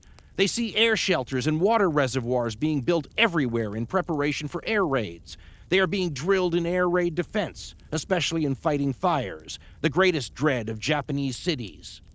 Finally, they see taxes and prices rising. They know that all these things are not done for fun, and that war, real war, which only a short time ago seemed so very far away, is rapidly stretching out its fiery arms towards Nippon, land of the gods. The cable continues, quote, "The people do not want war, but neither do they want to give up the fruits of the war that they have been fighting, which has cost them such a lot of blood and treasure. They have been told that this war is a war of self-defense, to obtain elbow room for the Japanese people, crowded into a few small islands with few national resources, and to liberate 1,000 million of Oriental peoples from exploitation by the white races. It would be a great mistake," the cable continues, "to assume that the Japanese are so war-weary that they would be reluctant to fight if war really came to their land, or that their war potential is as small or as straitened as the outward picture might suggest. As members of a divine family state in which patriotism and religion merge, they not merely say, 'My country, right or wrong,' but they're convinced with all the fervor of religious faith that their country is right, whatever mistakes in tactics individual statesmen may take." End quote. By the way, it's this fervor, something that's sometimes wrapped up into something the Japanese call the Yamato spirit, that those optimists who are hoping for a positive outcome in any conflict with the West are sort of basing their hopes on, right? If you look at 20th century history, by the way, there's a lot of places that have tried to overcome industrial and material imbalances by saying things like, well, we're tougher, or our fighting spirit's better, or what have you. And the Japanese have no choice but to put their hopes in the same sort of rationales. After all, the government gets a meeting right around this time period where they're told that Japanese industrial capabilities, even with all the steroids of the Chinese raw materials and everything else, are 1/20th of the United States' abilities. And by the way, that number is a low projection as well. So the Prime Minister, Prince Kanoe, puts his feelers forward and wants to have a meeting with Roosevelt in an attempt to, it sounds like, use this intricate Japanese governmental system in a way where he plays chess with the military officials and uses the emperor, the nuclear bomb piece on the chessboard, to sort of checkmate this war that's coming. In it, he says he needs the agreement with Roosevelt. He needs to come back with something. So he proposes this agreement with Roosevelt. Roosevelt can't come right away because he's meeting secretly with Winston Churchill on some naval vessels in the Atlantic. And they'll come out of it with something that's known to history as the Atlantic Charter, a template for the governance of the post-Second World War world is the shorthand. But there's a lot of high-minded Woodrow Wilson type stuff in it. Self-determination, people should be able to elect their own governments, a bunch of stuff that if you're the Japanese, looks like it's directed squarely at you. We celebrate it in the United States in high school textbooks here. And this is the kind of high-minded Western democratic idealistic stuff that, listen, we've lost a lot of human beings fighting wars for those kind of values. But if you're the Japanese and someone's saying that, we're going to go to war to shut down nations who won't let people choose their own governments, well, what does that say about China? Right? They're not choosing the Japanese to govern them. So it sounds like it's directed at them. What's more, it looks very hypocritical, especially to peoples in Asia, when the British are on board with this, because the British are one of the great, maybe the greatest of the colonial peoples.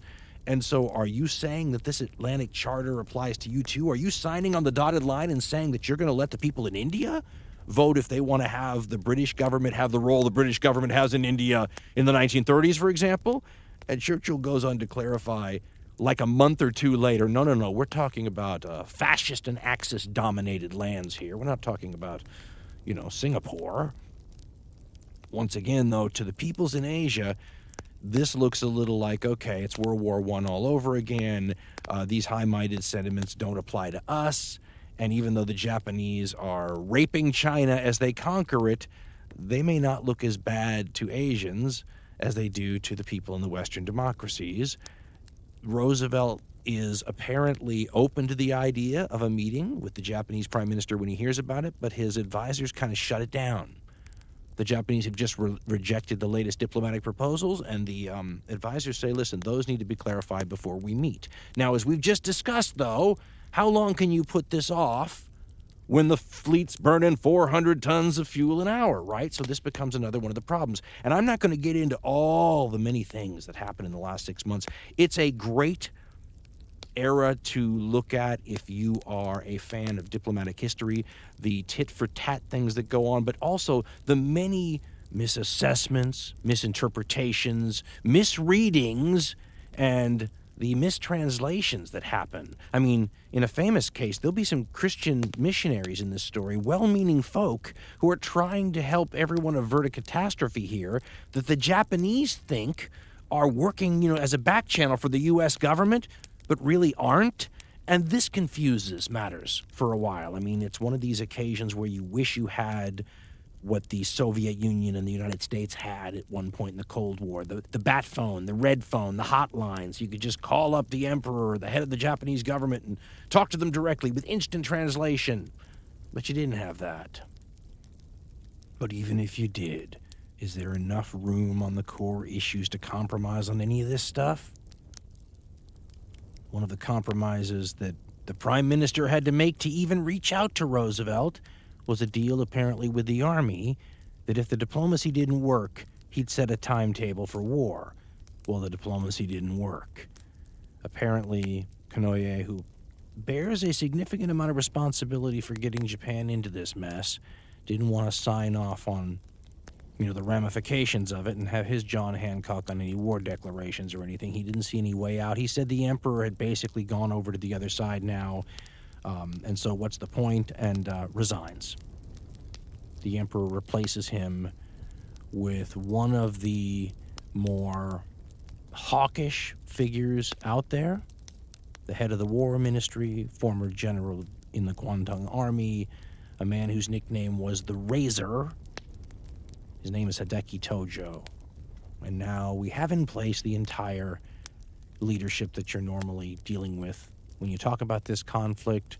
Tojo in the American war propaganda was simply turned into the figure that Americans could hate in the same way that they had Hitler and Mussolini.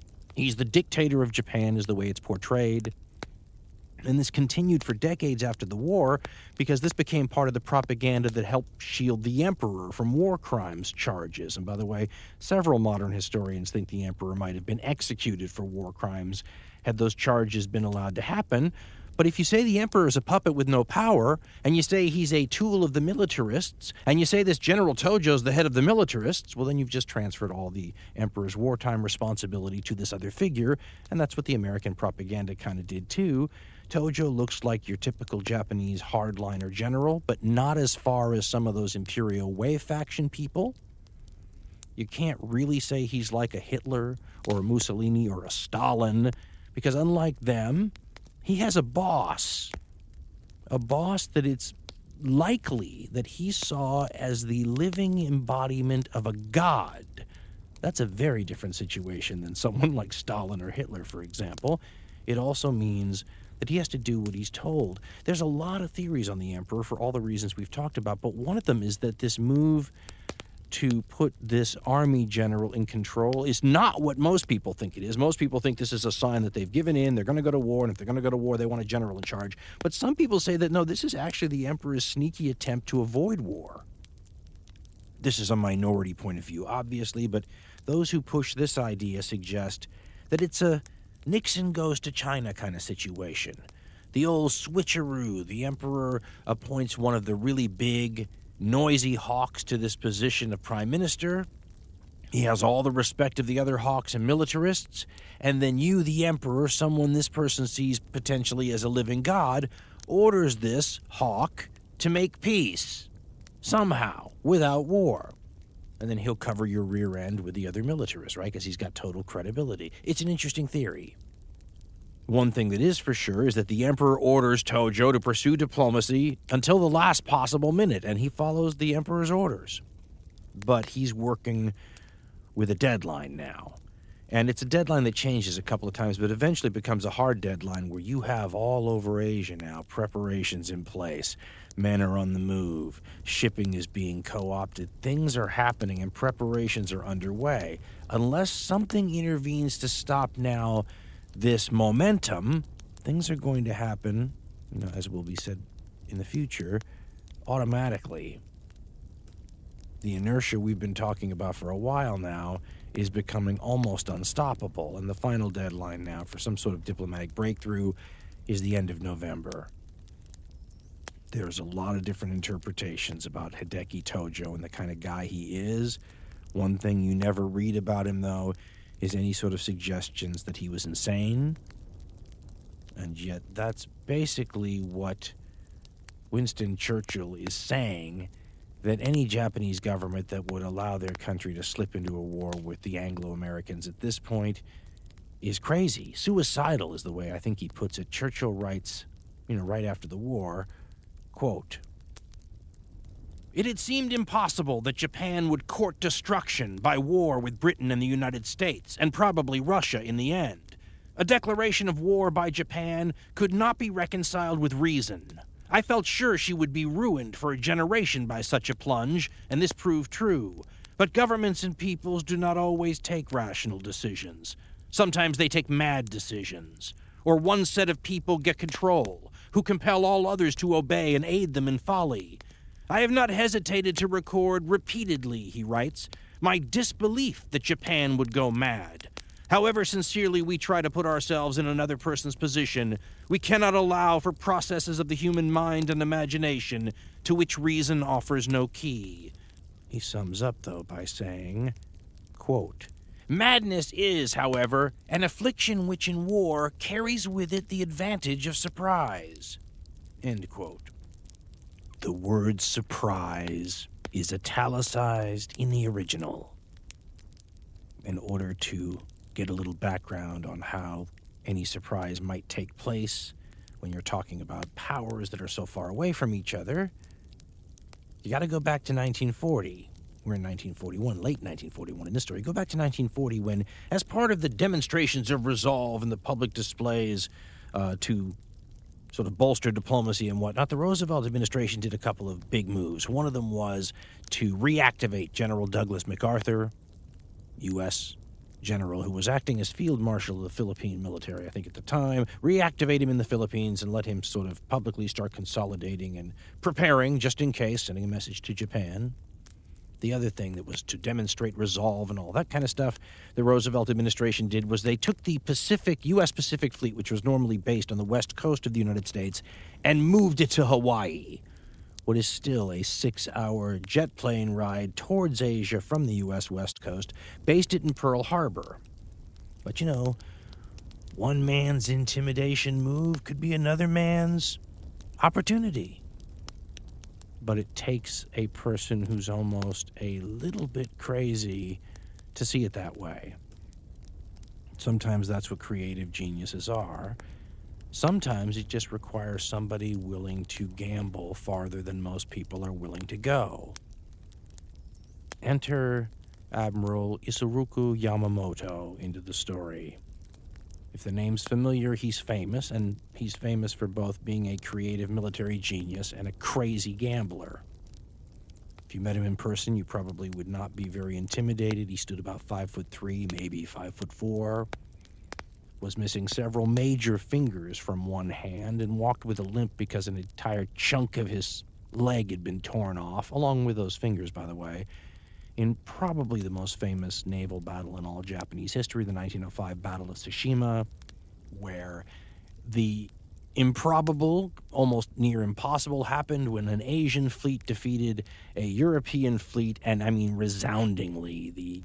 As we had talked about earlier, Japanese fleet destroyed the Russian fleet, and Yamamoto was there as a young officer and badly wounded and almost lost his life. That is one of the battles that will often be cited as an inspiration for Yamamoto's idea here. An idea that is so crazy and improbable and so much of a gamble that when he presents it to the other admirals, on the big decision board, they reject it. And it's a sign of how brilliant he was, and this was recognized by his peers, that when he threatened to resign if they rejected it, they changed their minds. They'd rather accept an idea they thought was crazy than lose the person who came up with it, because they acknowledge what a creative military genius he is. He didn't develop these plans, by the way, alone. He had spent more than a year working with other notable people that are famous in this story, but my favorite one of them is one historian described him as, he's a military guy though, but he's a Gandhi-like figure who chain smokes and leaves trails of ashes behind him. Seems like a Einstein / Archimedes / Sheldon Cooper kind of figure.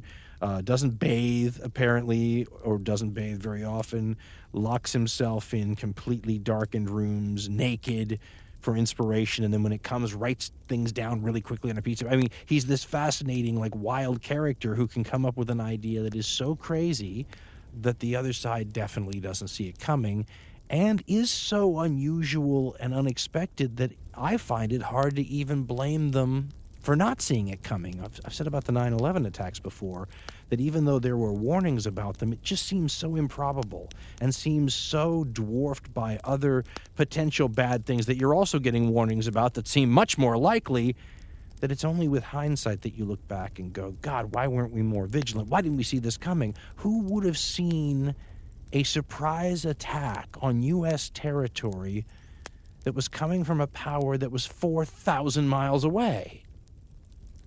Remember, this is an era before cruise missiles, before even airplanes that could get, without a refueling stop from Japan to a place like Hawaii. I don't think they could get all the way to, certainly couldn't get to the West Coast, certainly couldn't go round trip. So if you're in a place like Hawaii, how afraid are you that the Japanese are going to strike you, especially since, you don't even have a war? And the answer is not very afraid. Yamamoto and friends are going to come up with an idea to win a war that he doesn't believe is winnable. That's an interesting thing to task somebody with. Yamamoto, like a lot of these Japanese leaders, especially in the Navy, Yamamoto went to Harvard for a little while. I mean, he has a famous line about, until you've seen the factories of Detroit or the oil fields of Texas, you don't know what you're talking about when you want to make war against a country like the U.S. So famously, let's just call him extremely realistic, like a lot of guys in the Navy, which is part of the reason the Navy was more against fighting the Anglo-Americans, because, as we said earlier, they understand they're going to be doing most of the fighting. Historian Arihata has him talking to another admiral and basically predicting the way the war is going to go. Yamamoto tells Admiral Nagano, quote, "If I might add, it is evident that a U.S.-Japanese war is bound to be protracted. The United States will not give up fighting as long as Japan has the upper hand. The war will last for several years. In the meantime, Japan's resources will be depleted, battleships and weaponry will be damaged, replenishing materials will be impossible, Japan will be impoverished." He then famously concluded, quote, "A war with so little chance of success should not be fought," end quote. But it was his job nonetheless to come up with a way to do it. The plan has been, there's a lot of accounts it's famous. Some people, say it's inspired by a famous samurai battle a long time ago. Some people say the Battle of Tsushima that Yamamoto was at is the inspiration. Others point to something much more recent. In 1940, a British task force in the Mediterranean with a single aircraft carrier, and British aircraft carriers did not carry a lot of airplanes by Pacific standards, and their airplanes are very outdated by Pacific standards, launched an attack against the Italian fleet, which was anchored in port at night. These outdated biplanes, and there were, I think, between 20 and 30 of them overall, but at times you had like 6 of them attacking, did a large amount of damage and put a bunch of these ships out of commission for quite a while.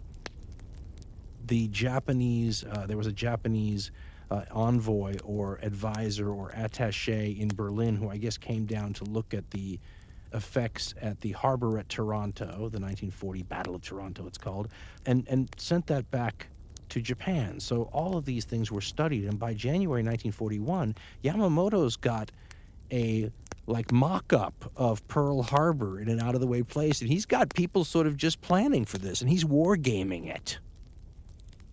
And the challenges, by the way, are immense, because the battlefield is immense.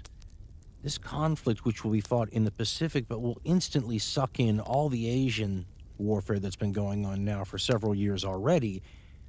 This is a battlefield so large you could drop whole continents into it with room all around the edges. Logistics, getting the stuff that the armies and navies need to fight and operate where they need to be in the quantities you need to have them is going to be the sort of challenge that overhangs every operation and will in large part determine the success or failure of them for this entire conflict. That's the overriding, military challenge in this theater, distance. And to get an idea of the kind of distance we're talking about, for comparison purposes, at this same time where we are in the story, October, November 1941, over in, I was going to say Europe, but it's almost, on the way to Asia, outside the doors of Moscow, the Wehrmacht is fighting what they hope are going to be these climactic battles where the Soviet Union's capital is going to fall. But they're facing all sorts of logistical trouble, right? Their supply lines are famously stretched to the limit. The Germans are now relearning the lessons you could have asked earlier conquerors about. Napoleon could have explained the whole problem while he was trying to deal with supply issues when taking Moscow. Heck, you could go back to Charles the 12th of Sweden before Napoleon. He could have told you the same story. That when you get that far away from your base of operations, it's hard to get the troops at the head of the snake, as it's called, what they need to fight. I mean, Berlin to Moscow is like 1,000 miles about, as the crow flies anyway. A lot longer when you go on those roads. But for perspective, Tokyo to Oahu, which is the first, not to downplay anybody, but the first significant U.S. territory closest to Japan, Guam, there's some Alaskan islands, things like that. But first significant one's Oahu. That's 4,000 miles away, 4 times the distance from Berlin to Moscow. So if they're having problems keeping the Wehrmacht supplied over by Moscow, think about what it takes to transport everything you need to keep an army put together across the Pacific. This is part of the war plans that the Japanese have had now for more than a decade. Everyone knows, right, that major militaries have war plans in the back of their dusty files that cover almost any eventuality you can think of. I mean, you got to do something when you're not doing anything else. And coming up with a plan for the United States to fight Canada if the Canadians get all uppity, that's just covering all your bases. And by the way, there was a plan like that, I believe, in 1940. In this case, the Japanese plan for dealing with the United States involves the Philippines as sort of bait. They were going to take the Philippines, and then when the United States sent the fleet over to contest it, they were going to have a trap set. This trap was going to be aided by, they envisioned, aircraft and submarines that would use island bases farther out in the Pacific and that could sort of like gnats or mosquitoes weakening the U.S. all along the way, have them in a condition not feeling so excited about fighting, and then they walk into a trap. If you look at the way the Japanese Navy is put together, it's designed, especially like their newer units, it's designed for this trap situation. Anyone who is a fan of the Japanese Navy in the Second World War knows that it was constrained by treaties and other things and not allowed to be as big as the British fleet or the U.S. fleet. So what do you do if you're the Japanese and you've got those kind of constraints? Well, they decided to go quality instead. Right? If we can only have so many battleships, let's make them really good battleships. Just as war's about to break out here, the Japanese are finishing up the field trials of the most powerful battleship, not just in the world, the most powerful battleship that will ever be built. It's famous. It's the Yamato. The only other ship as powerful as the Yamato that will ever be built is its sister ship, the Musashi, that's only a little bit behind the Yamato. And then behind that is another one called the Shinano. All of these ships will outrange their American counterparts. They have an unbelievable amount of armor. They are enormous. Their guns are 18.1 inch. The nearest naval competitor is 16-inch guns. An 18.1-inch gun, just so you know, and the Yamato has 9 of them, can fire a car in terms of weight, 26 miles. And when those shells landed, the destruction was enormous. The best battleships of Germany, the Bismarck and Tirpitz, the best battleships of the United States, the Iowa-class, Missouri-type battleships, you write down the specs for them side by side with the Yamato class, and there's no comparison. These super battleships, as they're often termed, were going to be the major hammers that would come down on the American fleet as it crossed the Pacific, weakened by submarines and aircraft the entire way across, and during the ambush, this is how they were going to be destroyed in this existing long-term Japanese war plan. Then what's interesting is the plan from that point on, once you gain this big advantage over the American fleet, is to hunker down and sort of wait for the armistice. Reminds you a little of how the Russo-Japanese War ended, right? The mistake in this thinking, and it will be the mistake in the thinking in the Second World War too, is what if the other side refuses to do the armistice thing? Well, Admiral Yamamoto is a typical aggressive commander. There are very few commanders that like to allow the enemy to seize the initiative, to choose the place of battle, to attack at the time of their choice. I mean, these are all standard military things, and Yamamoto's argument about the whole existing plan of this trap is, what if the Americans don't take the bait? What if they don't come across the Pacific when you want them to? What if they stay home and build up their fleet, which they're doing already, till it's supercharged and then come over? What if they go around your trap? I mean, it's a whole lot of really good arguments.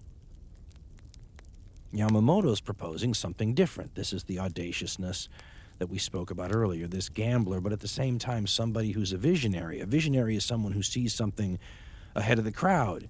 Yamamoto sees what there are other visionaries who also see, by the way, the potential of aircraft carriers.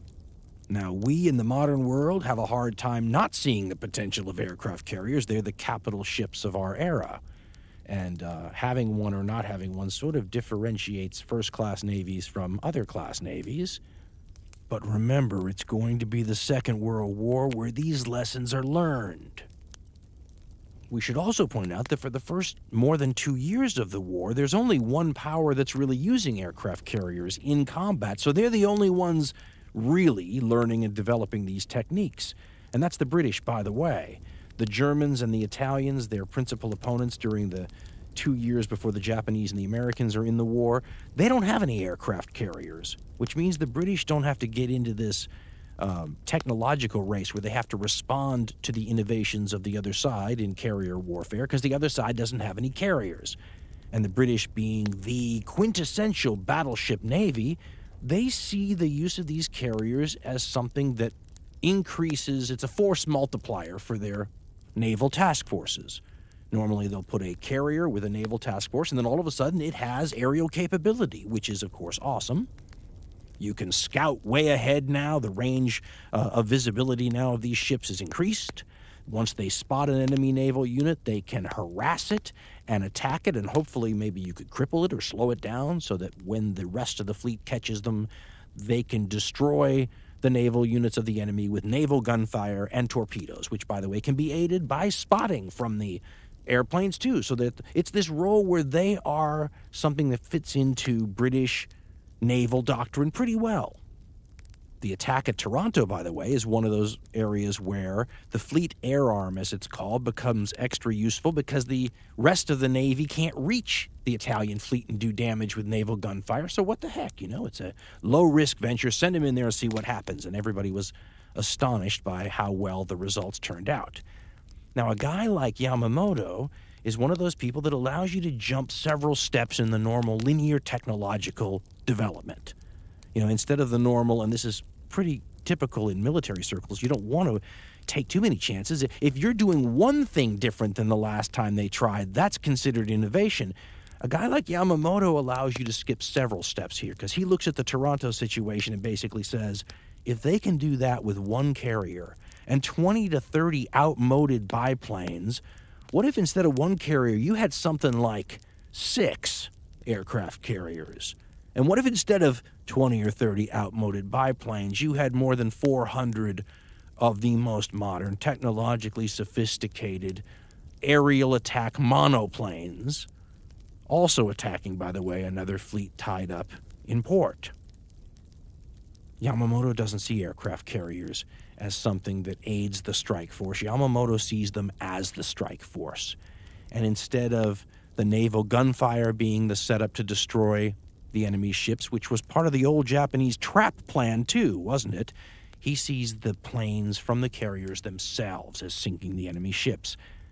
It's hard not to see that as completely obvious with our modern mentality, but not only is this a revolutionary and controversial idea, without the data to really back it up, think of what a gamble it is. And Yamamoto says something at one point, like, if this plan fails, we just need to give up. Well, that shows you how much of a gamble it is. And watching this whole thing take place is like watching a guy play a card game where the odds of winning are low, and he's bet his family's lives on the outcome. In a lot of situations where you see big, audacious gambles of the sort Yamamoto's working with here, it's because people are in relatively hopeless situations, and it's better to take a chance, because what's going to happen if you don't is worse. In the case of, like, cities that are under siege or armies that are surrounded, you're just going to die anyway, so why not try a gamble here? What have you got to lose? In the case of Yamamoto, the Japanese government and the Japanese nation state, they have a lot to lose. Their people are, for the most part, speaking right now on a relative curve that your crystal ball would make clear if you could see 5 years in the future, are safe, relatively prosperous.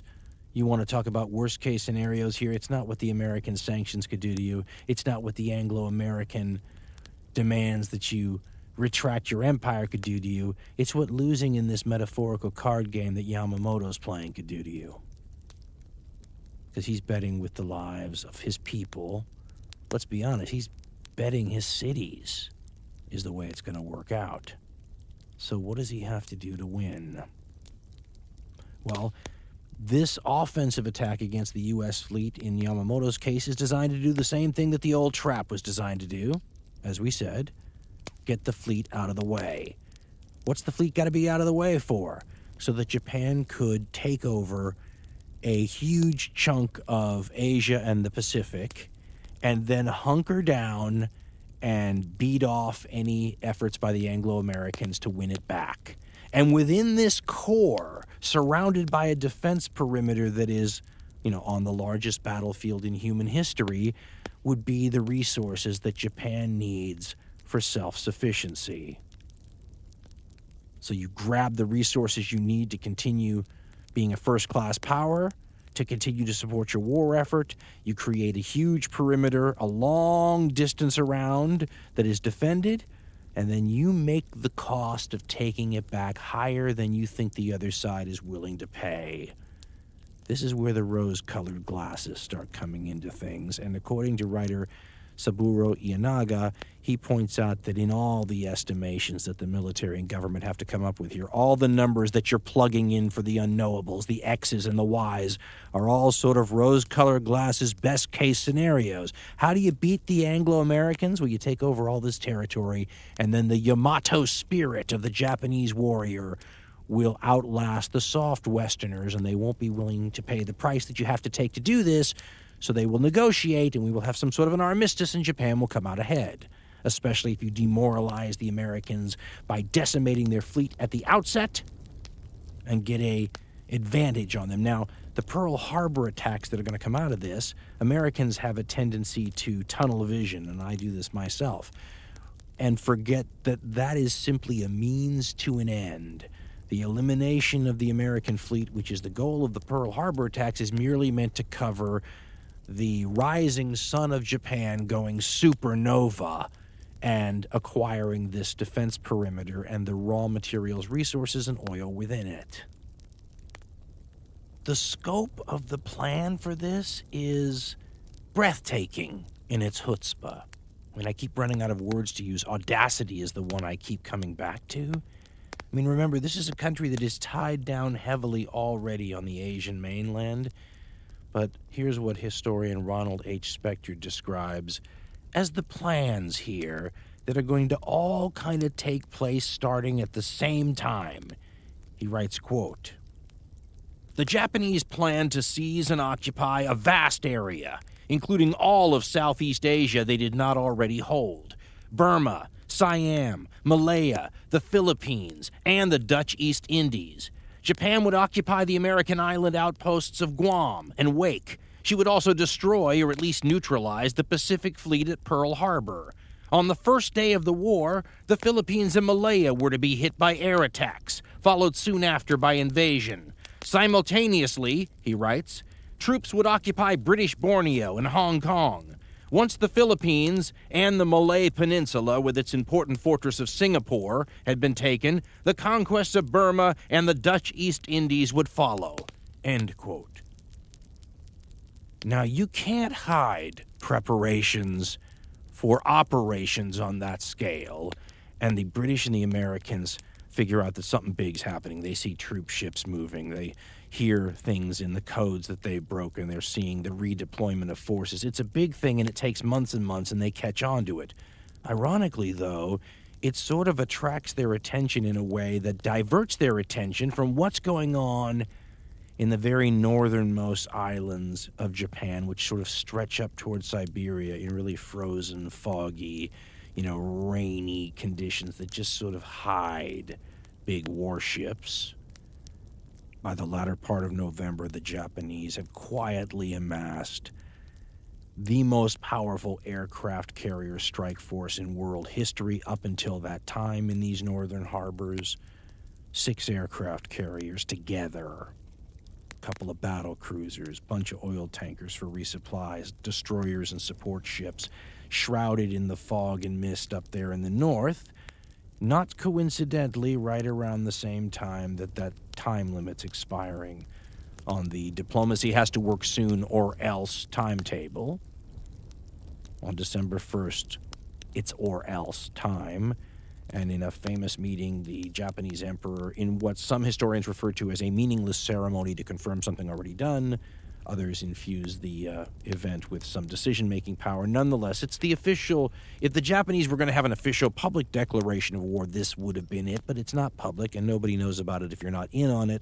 But this is where the decision's made, signed off on, and by the time that happens, that fleet that had been sort of hiding in the mists in the northern harbors with the 6 carriers has already departed and is out to sea and is disappearing in the fog banks of a northern route which avoids normal shipping lanes. And at this point, interestingly enough, American intelligence, which monitors where all the Japanese big ships are, I found this fascinating. Before the Second World War, they already generally know the locations of the carriers and the battleships and all that. Through radio traffic, they lose sight of them, which leads to a famous Pearl Harbor-related quote with one of the admirals on the island going, "Do you mean the Japanese fleet could be rounding Diamond Head right now and we wouldn't even know it?" But the Americans knew war was coming. So did the British. In fact, there's no anticipation in terms of will it or won't it happen in the couple of weeks before it does. The question is, what's going to happen when it breaks out? The Americans are pretty darn sure you're going to see moves to take over those resources we talked about, that the Japanese are going to strike in Southeast Asia, maybe the Dutch East Indies, probably the Philippines. What they don't see coming is an attack across 4,000 miles of ocean at them. In his very good book on Pearl Harbor, called Pearl Harbor, From Infamy to Greatness, author Craig Nelson quotes some of the wonderful pieces of dialogue that were extracted after the fact that look either prophetic or, show some sort of vulnerability that was exploited by the surprise attack. And in one of these conversations, he has the various admirals and military leaders in Hawaii, this is late November, talking about sending planes to some of these islands that they're worried about the Japanese hitting. And the Air Force commander on Hawaii basically says, "Don't send our planes away, we have to defend Hawaii," which kind of stuns Admiral Kimmel, who basically says, "Are you worried about Hawaii?" Nelson writes, quote, "The Hawaiian Air Force's Chief of Staff, James Mollison, returned to Short's original point," and he's saying now, Our mission is to protect Oahu, and shipping out those Army planes will lessen our capability to do so. Kimmel wanted details on his thinking. Why are you so worried about this? Do you think we are in danger of attack? When Mollison replied, the Japanese have such a capability, the Admiral argued, capability, yes, but possibility? The author continues, quote, Kimmel then asked his Naval War Plans officer, Rear Admiral Charles McMorris, what do you think about the prospects of a Japanese air attack? McMorris said, none, absolutely none, end quote. So it doesn't matter how often the American administration gets a warning that Osama bin Laden is bent on attacking the United States and is, rumored to be thinking about using airplanes to run into buildings. It doesn't seem real amongst all the other information that's out there until it happens. And then after it happens, you can go back and pick out those points, and they stand out like sore thumbs. Just like do you mean to say they could be rounding Diamond Head right now? Well, here's what we know. They don't have to round Diamond Head because that strike force that is indeed approaching, the area north of Hawaii has aircraft carriers that can launch planes without ever getting that close to the Hawaiian Islands. And on the morning of December 7th, early, they begin to do that. By this time in the plans unfolding, the attack on Pearl Harbor, you would have to say that they had been very fortunate. Some of the wargaming that they had done, prepping for this event, had the United States discover them on the way, and the Japanese fleet having to fight its way within range of Hawaii to make its attack, but they managed to get 220 miles north of Oahu without being detected. The planes start launching in a really rough sea, by the way, at 5:50 a.m. By like 6:15, 6:20, they got the first wave up in the sky, and that's a lot of aircraft, by the way, and the efficiency is going to be notably Japanese. This first wave, by the way, consists of 43 fighter planes, 49 high-level bombers, 51 dive bombers, and 40 torpedo planes. At 6:20, it heads towards Oahu. The Japanese begin bringing up the next wave to go follow up, and this gamble, this huge, audacious plan by Admiral Yamamoto and company is underway. Ironically, the commander of this operation, a guy named Nagumo, not an audacious guy, a much more sort of conservative commander who doesn't seem like he's got a whole lot of faith in this plan. It's interesting that you'd have the creative thinker who's really the visionary come up with the idea and then put the implementation of it into the hands of somebody much less likely to, follow up in an aggressive way because it's not his nature. But nonetheless, those planes got off with great efficiency, and when they're on their way to Hawaii, Hawaii is sleeping. There's a reason one of the most famous books ever written about the Pearl Harbor attacks was called At Dawn We Slept, because not only is Hawaii sleeping, it's Sunday morning, everybody's sort of rousing a little bit late, but it's a peaceful island, and I don't just mean in an environmental sense, I mean in a diplomatic one. As these aircraft are approaching, what's going to be their attack targets, the country they're going to attack isn't at war with them. And there's a lot of controversy that has arisen ever since about whether it was supposed to be. There seems little to no doubt that the attacks against British possessions in Asia were to be carried on without warning. Those were to be surprise attacks. Whether or not that was supposed to be the same situation against the U.S., there are different points of view, and I'm not qualified to pick among them. For a long time, the official Japanese point of view from their historians basically said it was a screw-up on the part of their diplomatic people in Washington, D.C., who didn't get the material to the right place at the right time. And because of that, what should have been there early enough to be sort of advance warning didn't happen that way. There was a Japanese writer a couple of years ago that is part of a minority school that suggests that that's all a cover that was always intended to be, unofficially late by accident, right? Wink, wink. I kind of like author Craig Nelson in his Pearl Harbor book. I kind of like his point of view on it, though, because it really does sound like what probably happened, which was there was going to be a very short window, right? Here's a declaration of war. 5 minutes later, boom, bombs drop. Actually, 30 minutes later seems to be about what they were after. He writes, quote, oh, and by the way, Plan Z means the plan to attack Pearl Harbor. Quote, from the beginning, Imperial Japanese Army officers planned to invade Singapore without giving prior notice to Britain. But the Imperial Japanese Navy felt very differently about the United States and Operation Z. After the Imperial Conference on December 1st, in fact, the Emperor told Prime Minister Hideki Tojo repeatedly that he was not to attack the United States without warning. Naval Attaché Yasuro Sahimatsu explained the sense of honor that was a hallmark of Japanese military history. This is this officer explaining now. Quote, Japanese warriors never tried to assassinate a person who was sleeping. When they tried to kill him, they first kicked the pillow and woke him up, and then killed him. The same principle applied to the attack. The required time to wake America up would be approximately 30 minutes. End quote. Now, what Nelson says that really makes sense is that that's a really fine line to walk, 30 minutes. It doesn't allow for any kind of screw-ups at all, and there's a bunch of things that have to happen and go well, and it didn't.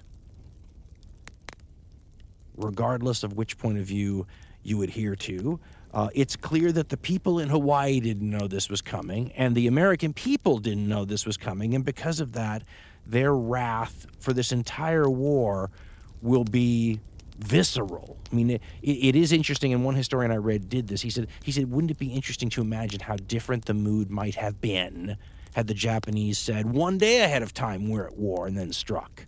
Interesting to speculate, isn't it? At the same time, though, if it's a minor miracle that the Japanese can get a strike force this close to Hawaii in peacetime, how much of a major miracle would they have needed to pull off the same thing in wartime? You could make a case that Yamamoto's plan really requires, in order to be successful, the kind of surprise that you only get in a diplomatic situation where war hasn't broken out yet. You might need that for this plan to work. And remember, the stakes involved here are enormous. So I always try to imagine, what they must have felt like both in Tokyo, the leadership, the emperor, all those people who know that this is about to happen, looking at their watch, wondering what's happening at this very moment, to the leadership with the strike force, Nagumo and his staff, I think they were on the Akagi, the aircraft carrier, to the leadership of the first wave strike force itself. It's led by a guy named Fushida, by the way, and he's been involved in the planning for this for a long time. He's fully aware of the stakes. He understands that what Yamamoto said is true, which is if this attack doesn't do what we need it to do, we might have to give up the war, and he understands what breaks they have to get to have a chance of the attack working. The first break he needs is surprise. We have to achieve the surprise that we're after. There are a couple of famous things that happened on the morning of December 7th that could have blown the surprise out of the water and ruined the whole thing. They famously didn't. They're much investigated, as you might imagine, after the events and after the war, because they're seen as failures, and probably rightly so. The first one was in the early morning hours, like 3, 4 a.m., before the attack planes even take off. Midget submarines are discovered in Pearl Harbor. These almost, let's call them suicide missions, because that's what they turned out to be. Several Japanese midget submarines were part of this operation. A couple were discovered. An alert was sent, and destroyers are sort of agitated now. And in the early morning hours, there's activity stirred up in Pearl Harbor that wouldn't have been stirred up if those midget submarines hadn't been part of the plan. Yamamoto was never for them, by the way. And then closer to the actual time of the attack, as the more than 100 planes are making their way towards Oahu, they're picked up on Hawaiian radar, which is a new thing in this period. Had war already been declared, it's hard to imagine that this would not have prompted a major response. The fact that war isn't existing yet kind of helped things to go the Japanese way. Also, the fact that Hawaii is like a giant aircraft carrier all by itself, with planes incoming and outgoing all the time, makes it easier for the radar operation people to rationalize the many, many planes they all of a sudden see on their radar as something else. For example, they have some B-17s, some big heavy bombers due in. Easy to confuse them with that, maybe. in hindsight, it should have been seen for what it was, but it wasn't, and that makes the Japanese chances at Pearl Harbor, at least now, possible. At about 7:40 a.m., the first wave of the Japanese attack planes break through the clouds over Oahu. They see Pearl Harbor, and they don't see any anti-aircraft fire or anything like that. They don't see much activity. It's obvious that they have not been discovered and the surprise has been achieved. What they don't see, and this is the first piece of bad luck and the first bad break that the Japanese got, they don't see any aircraft carriers, and a scout plane that had zoomed by here 10, 15, 20 minutes previously didn't see them either. And no other Navy on the planet would have understood the potential value of an aircraft carrier more than this one, obviously. They probably would have traded a battleship for an aircraft carrier in terms of what they would have rather sunk. But while they may not have any aircraft carriers, they have a bunch of battleships just sitting there. And Fushida types out on his signal device the famous, although there's some controversy about this now, about whether it was meant the way it sounded and has been portrayed. Famously, it'll be Tora, Tora, Tora, which means tiger, tiger, tiger. And this is supposed to be the message, not just to the fleet, but it's picked up all the way miraculously, the signal in Tokyo 2, telling everyone who's in the know that this is happening, that surprise has been achieved. I like the way it's described in At Dawn We Slept. When you think about the unbelievable amount of tension someone like, Admiral Nagumo with the strike force would have felt. A conservative guy doesn't have much faith in this plan anyway, but realizes, as everyone does, just like Yamamoto had said, and I'm paraphrasing, but if this plan doesn't work, we'll have to end the war. This is the gamble for everything, and this is the call moment in the poker game. Here's the way author Gordon W. Prang describes it in At Dawn We Slept, quote, Fushida's radio was still clicking when the first wave broke into its component parts. Fushida swung around Barber's Point, and sure beyond all possible doubt that they had indeed achieved maximum strategic surprise, at 7:53 a.m. he sang out, Tora, Tora, Tora, tiger, tiger, tiger, the code words which told the entire Japanese Navy that they had caught the Pacific Fleet unawares. Aboard the aircraft carrier Akagi, Kusaka was not in the least ashamed of the tears which coursed down his wind-burned cheeks, impassive Zen Buddhist though he was. Admiral Nagumo could not have uttered a word had life and honor depended on it. Incredibly, miraculously, they had brought off Yamamoto's madcap venture. With silent instinct, each man stretched out his hand to the other, and in their eyes were all the words they could not speak. End quote. All these planes begin to split up into their component parts. This is all well-rehearsed stuff. Everybody knows what they're supposed to do. And many of these planes don't go anywhere near Pearl Harbor. They go to airfields all over the island, and they knock out not just the airfields, but any planes that they find. And unfortunately, Americans were more concerned with sabotage during this period than something like this. So they parked all the planes like wingtip to wingtip, which just makes them easier to guard, but makes them easy to shoot up from the air too. So Nagumo and the strike force of carriers, the main worry that they have 200 and some miles north of Hawaii is that they're going to get hit with a counterattack. The only things Hawaii can counterattack them with are ships and planes. So the Japanese attack takes both of those into account. And there will be planes seen all over the island. And in fact, in an event witnessed by tens of thousands of people in one way or another, there are so many stories about what happens on this day, some of which are obviously misremembered and exaggerated, but a ton of them are first-hand accounts of people who witnessed something that they never forgot because it was the most momentous thing of their lives when they watched this attack unfold. I myself have a friend whose father, as a kid, was working on a point that was higher up, and a Japanese plane flew right past him, and he and the pilot made eye contact. There's a lot of stories like that, by the way, about seeing the gold teeth of the pilot, or the pilot smiling or waving. In fact, as the planes approached Pearl Harbor, one of the workers at Pearl Harbor says he waved to the Japanese pilot because the Japanese pilot was waving to him. And in a remarkable coincidence that seems almost too Hollywood movie-making style to be even true, these Japanese attack planes swarmed down on Pearl Harbor right as the flag-raising ceremony that happens in the morning is happening. And the bands, like on the Nevada, they've got the Nevada band, and they're doing the Star-Spangled Banner. It's like out of Apocalypse Now. You have explosions starting, but the band's playing on. And by the way, the Nevada band would finish the Star-Spangled Banner, even though they were being strafed while they were doing it, and the flag was full of bullet holes. If you want to talk how unprepared people were for a war with Japan, even after the bombs started falling, American sailors especially are looking at this and thinking it's just a screw-up. There was no U.S. Air Force at this time, so there was an Army Air Corps and a Navy Air Corps. And the Navy people are looking at this thinking some Army guy really screwed up and put real bombs on these planes because they've been watching Army exercises for a long time, and this just looks like a huge mistake. Although one of my favorite quotes that is in a lot of the history books is the one sailor who turns to his buddy even after the explosions have started and says, quote, "This is the best goddamn drill the Army's ever put on," end quote. They'll know soon enough it's not a drill.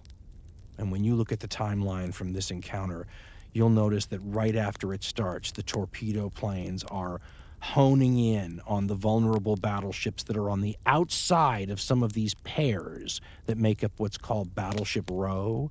If you look at an actual diagram, you'll notice that not all the battleships are in pairs, but several of them are. The ones that are in pairs means that that one ship is on sort of the water side and the other ship is on the dock side. So the ship that's on the dock side is protected by the outside ship. Those outside ships are going to take the brunt of the torpedoes, and the torpedoes are ship killers. They've got like 500 pounds of explosives. They weigh over 1,000 pounds. They're 17 or 18 feet long. A single plane will carry a single torpedo slung under it. The plane will fly low, real low to the water, sometimes below the level of the height of the ship they're torpedoing, drop the torpedo, and then speed off. These torpedoes, by the way, have been specially designed for Pearl Harbor because normally they dive so deep when you drop them that they would just embed themselves in the mud of the harbor. The problem is, once again, that the Japanese designers here don't know if they're going to work. So the very last major gamble of the entire operation here is, do the ship killers work in this harbor? Because if they don't, you're screwed. In his book, Target Pearl Harbor, author Michael Slackman describes the opening of this attack, and it's pretty clear that the torpedoes work.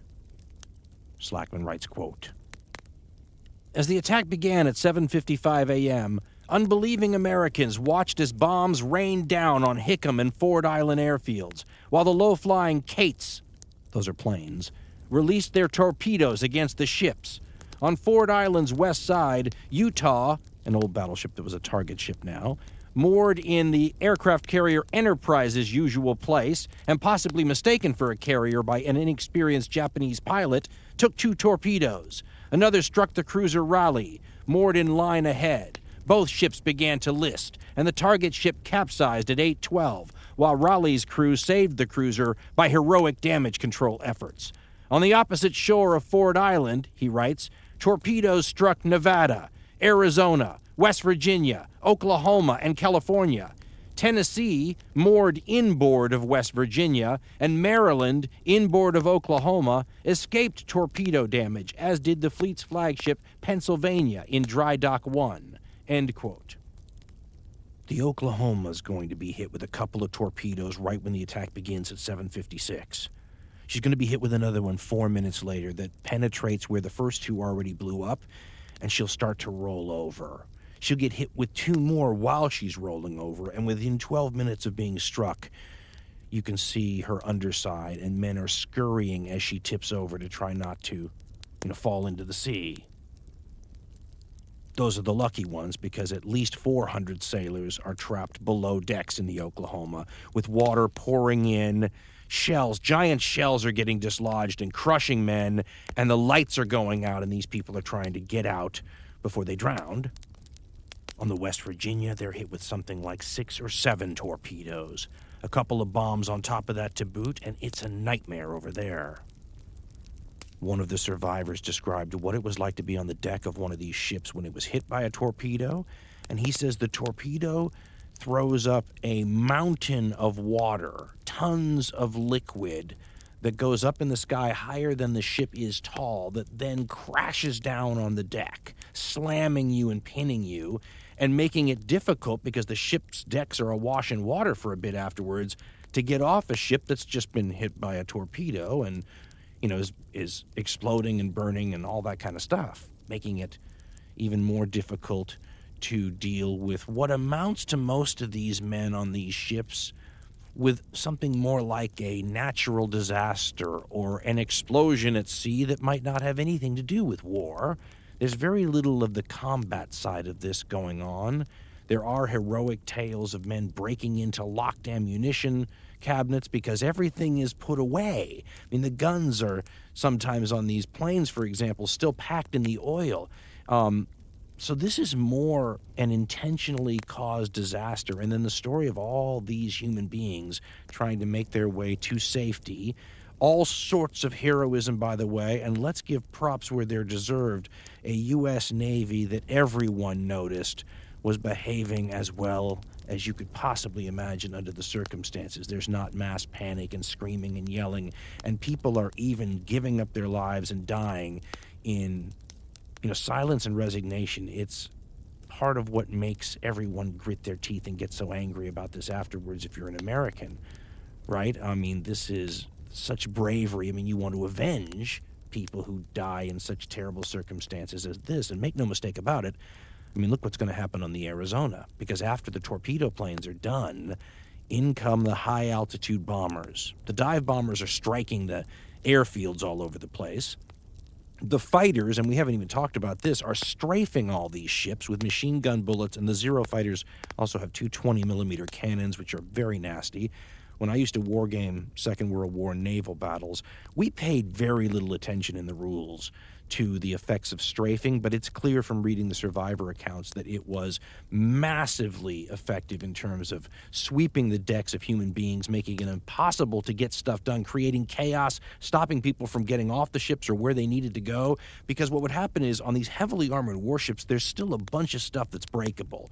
And the bullets hit these ships, creating tons of sparks, and they ricochet everywhere, and anything that's not nailed down or heavily armored goes flying. The captain of, I think it's the West Virginia, will have his stomach torn out by some of this shrapnel, and they will try to get him off the ship into safety. He'll die trying, and commanding the ship, by the way, and telling everybody not to bother with him. Another one of those many heroic stories out of Pearl Harbor.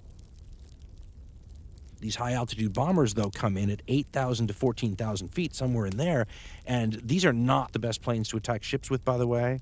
It is very hard to hit a ship from that altitude. Obviously, these are not moving ships, so that helps. And on Battleship Row, where you have these ships moored side by side next to each other, it's almost like you've doubled the width of the ship, so it makes it an easier target. Nonetheless, the hit ratio is nothing to be necessarily excited about, but when one of these bombs from these high-altitude bombers, and some of them are converted 16-inch naval shells, by the way, when one of them does hit, the amount of damage is overwhelming, and one of them hits the Arizona. And once again, this is all happening very quickly. When the Arizona gets hit, this shell, it is assumed it's difficult to conduct any sort of realistic recreation of the wounds to the Arizona because she's so damaged. But it's thought that this thing, some people used to think it went down the smokestack, but it's thought that it goes into the deck of the ship and penetrates and ignites the forward magazines where they keep all of the, you know, shells and ammunition and explosives. Michael Slackman says the Arizona's magazines contain 308 14-inch shells. Those are enormous and extremely heavy, by the way. 3,500 5-inch rounds. Those are standard land artillery-sized pieces right there. Nearly 5,000 cans of powder and more than 100,000 rounds of machine gun and small arms ammunition. When that ignites, survivors, and there aren't many, but the people on the ships all around the harbor saw it, say it was less of a big boom, but more a mighty whoosh, they said. Another person described in Slackman's book said it was an awful swish sort of sound. He quotes seaman artist here who saw the Arizona, he says, explode while he was on the nearby Nevada, and says, quote, "The ship," he said, "seemed to jump at least 15 or 20 feet upward in the water and sort of break in two," end quote. The explosion was so large that it blew out the flames on the ship next to the Arizona, which was burning like a concussion would blow out a match. Car engines on Ford Island stalled from the concussion. It knocked everyone flat on some of the surrounding ships. And the bomber that released the bomb felt the concussion shake the aircraft. The amount of debris that showered down on the ships next to the Arizona, the Tennessee's right by it, and gets hit with so much debris, including body parts, that it suffers more damage, one author said, from that than from the bombs that actually struck her.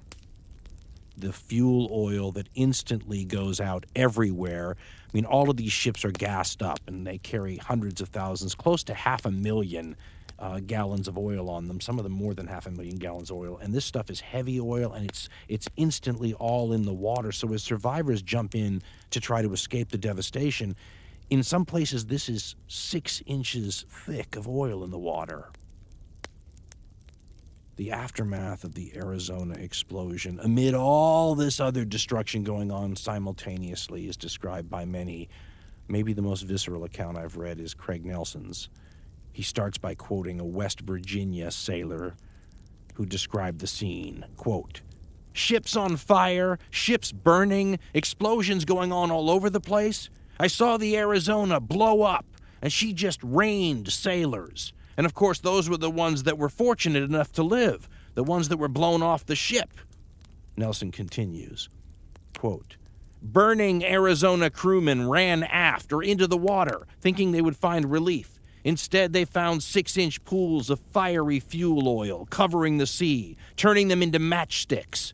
Clint Westbrook said, quote, all the oil tanks on all the battle wagons had been ruptured, most of them, and you could just about almost get out and walk on it. It was that thick. And around those ships that had fire on it, it was on fire as well. So a lot of these people jumping off the ships were jumping right into burning oil.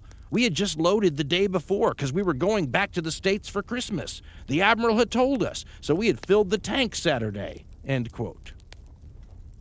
Nelson quotes another witness who said, quote, "These people were zombies. They were burned completely white. Their skin was just as white as if you had taken a bucket of whitewash and painted it white. Their hair was burned off, their eyebrows were burned off, the pitiful remains of their uniforms in their crotch was a charred remnant, and the insoles of their shoes was about the only thing that was left on these bodies. They were moving like robots. Their arms were out, held away from their bodies, and they were stumping along the decks," end quote. He then quotes another sailor who said that the decks looked like a boneyard from all the body parts.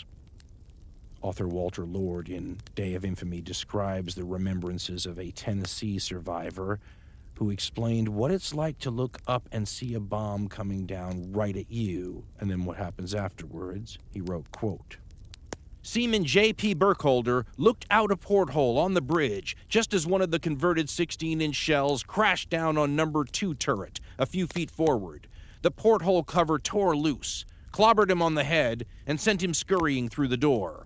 Outside, he helped a wounded ensign, but couldn't help one of his closest friends, who was so far gone he only wanted Burkholder to shoot him.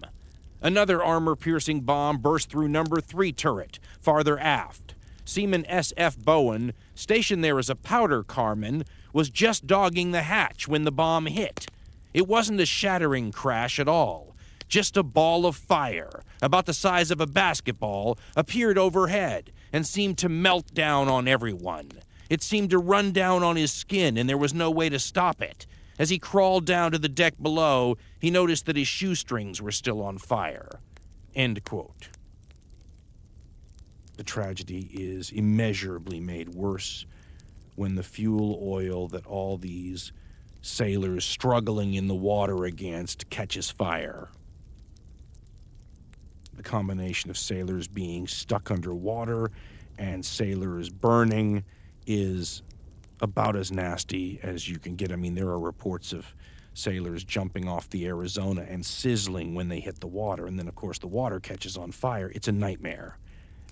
Is that worse than the people that are trapped below decks and the many, many stories of trying to escape the water as it climbs up and these little pockets of air, and people will be cut out of these things for weeks afterwards? The very belt armor that is supposed to make these ships a protective place for their crews, making it harder to cut into.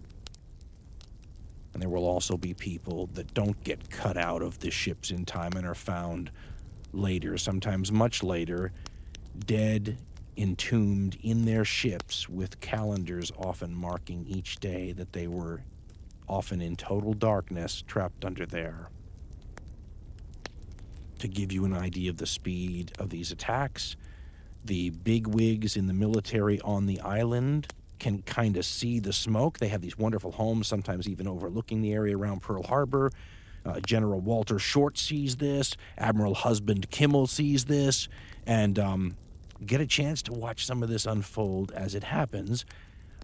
There's a famous story. General Short sees the smoke while he's having Sunday breakfast with his wife, runs to his center to ask what's going on, asks Lieutenant Colonel George Bicknell, what's going on out there? And Bicknell says, I'm not sure, General, but I just saw 2 battleships sunk.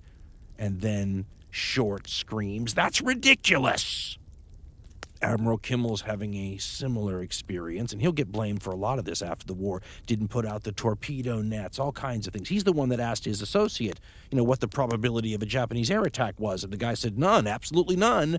And now he's watching in disbelief in real time, what's going on out there. And it's almost heartbreaking, unless, of course, you blame him for the whole thing. Author Craig Nelson in Pearl Harbor From Infamy to Greatness writes, quote, an officer phoned Admiral Husband Kimmel at home with the news that Japanese planes were attacking his fleet. The admiral was still buttoning his white uniform as he ran out of the house and onto the neighboring lawn of the district's chief of staff, Captain John Early, which had a panoramic view of Battleship Row. Mrs. Early said later that Kimmel stood, quote, in utter disbelief and completely stunned, his face as white as the uniform he wore, end quote. Now quoting Kimmel, quote, the sky was full of the enemy, Kimmel said later. He saw the Arizona, quote, lift out of the water, then sink back down, way down, end quote. Mrs. Early, he writes, saw a battleship capsize and said, looks like they've got the Oklahoma. Yes, I can see that they have, the admiral numbly responded, Nelson writes. Other people encountered Kimmel right around the same time. Kimmel and his associates send a message to the Pacific Fleet and back to Washington saying, Pearl Harbor's under attack. He orders that the enemy force be found. And then one officer remembered and is quoted by Nelson as saying, quote, I ran over to my offices and I happened to be standing alongside the commander-in-chief himself, Admiral Kimmel. We were glumly watching the havoc, the carnage that was going on. And suddenly he reached up and tore off his 4-star shoulder boards, which indicated his rank and title as Commander-in-Chief Pacific Fleet. He stepped into his adjacent offices and, realizing he was going to lose command, donned 2-star Rear Admiral shoulder boards, end quote. And then Nelson relates his version of a famous story that's told a number of different ways, but right around that exact moment, a bullet ricochets into the house. It's a spent .50 caliber shell is what I read somewhere, which would probably indicate that it was an American bullet. But it was so spent that it hit him in the chest and just bounced off and left a mark on his white uniform. And he's quoted as saying several things. Nelson has him saying, I wish it had killed me. But the variations are such that it's sort of a rueful, dark joke that would have been better than what he's going to face now, being responsible for this immense carnage that is visible to him. a carnage that is described over and over in its unbelievableness. Some of these people will come up from below decks on these ships that have settled into the mud of Pearl Harbor. If they had been sunk, by the way, out at sea, they would have been lost forever. But a bunch of these ships just sort of settle. There are heroic efforts by the crews to counterflood them and save them. But there's a lot of people trapped below them. And when they come up and they look around, remember, the world that they last saw had blue skies and this marvelous, glorious U.S. Pacific Fleet, and they come up from the water, and there's bodies floating everywhere. The ships are all falling apart and smoking, and you can't even see the sky through all the black smoke as the oil burns off the ocean. Their world has been transformed. They've gone from a Pacific paradise to a naval version of Dante's Inferno in a matter of minutes. And all of this carnage and all this damage and all this destruction has been wrought by the first Japanese attack wave. Remember, there's another attack wave not that far behind them. And not long after the first wave departs, the second one swoops in. A couple of ships, heroically, a couple of destroyers, the battleship Nevada, heroically have managed against all odds to start moving, making it look like, we're back already. I mean, already, 30 minutes, 35 minutes, 45 minutes after a surprise attack, the American fleet's on the move, and it was inspirational to all who could see it. Those ships attracted the specific attention of the second wave, who goes after them with vigor. The Nevada will have to be beached in the sand to keep from sinking. Within 90 minutes, it's all over from start to finish. The planes fly off, and Pearl Harbor is left a smoking devastation with dead and wounded everywhere. More than 2,400 people die in this 90 minutes. More than 1,000 are wounded. Almost 200 planes are destroyed on the ground. More than 150 are damaged. And the entire battleship complement of the U.S. Pacific Fleet is rendered useless. 4 ships sunk, the others burning and damaged. The Japanese lose less than 30 planes. There's no possible way, if you are on the Japanese side, to look at this and not see this as a huge victory when you measure it, from a cost-to-benefit standpoint, right? Less than 30 planes, and we did all that damage. Although there were Japanese at the time who noticed, a silver lining from the Americans' viewpoint anyway, and that's that the battleships may have been destroyed and put out of commission, but the carriers of the U.S. Pacific Fleet, which had been at Pearl Harbor not that long ago, weren't there when the attack happened. And that means that the weapon system that few, only the visionaries, had seen as the next big thing in naval warfare, that means that right after the battle that just proved conclusively that aircraft carriers were the next big thing in naval warfare, didn't get any of the enemy's aircraft carriers. And the United States' carriers that managed to be away from Pearl Harbor on December 7th will be instrumental in avenging what was done there. Knocking out the battleship component of the Pacific Fleet is a big blow. The human lives are irreplaceable. But let's be honest, these battleships were not even cutting-edge battleships. Most of them dated back to the First World War. Some of them were even older than that. Useful at a bunch of things, surely, but if you're someone like Winston Churchill, the most useful thing these battleships maybe did in terms of helping win the war was exactly what they did do. And he did not see the Pearl Harbor strike as a tragedy. A better word might have been heroic, a necessary sacrifice to get the United States to do something that from his point of view they should have already done. It's probably not accurate, it's probably a misquote, but one of the lines attributed to Winston Churchill, I always grew up hearing it, was that you could always count on the Americans to do the right thing after all the other options had been exhausted. In this case, The attack on Pearl Harbor eliminated any other options.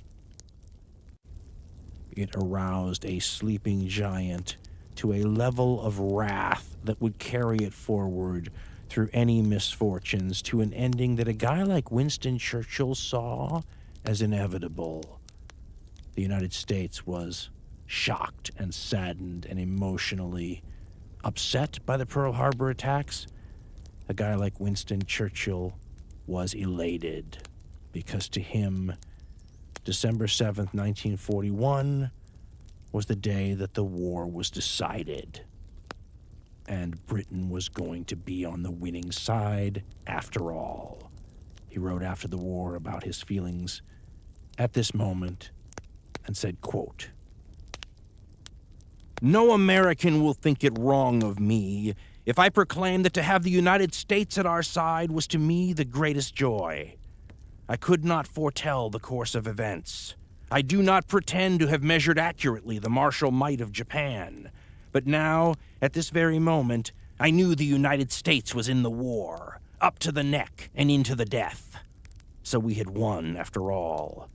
Yes, after Dunkirk, after the fall of France, after the horrible episode of Iran, after the threat of invasion, when apart from the air and the Navy, we were an almost unarmed people. After the deadly struggle of the U-boat war, the first battle of the Atlantic, gained by a hand's breadth. After 17 months of lonely fighting and 19 months of my own responsibility and dire stress, we had won the war. England would live. Britain would live. The Commonwealth of Nations and the Empire would live. How long the war would last, or in what fashion it would end, no man could tell, nor did I at this moment care. Once again, in our Long Island history, we should emerge, however mauled or mutilated, safe and victorious. We should not be wiped out. Our history would not come to an end. We might not even have to die as individuals.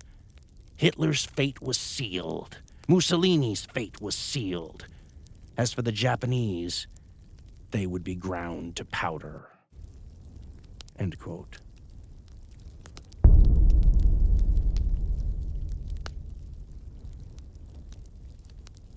We've been telling you about Audible on this program for a long time, and there's a reason that you hear us discuss them as often as we do, and it's because this is not a program that relies on advertising. We're listener-supported, so we can afford to simply do advertising that conforms to the host's own radical beliefs on certain things. For example, reading.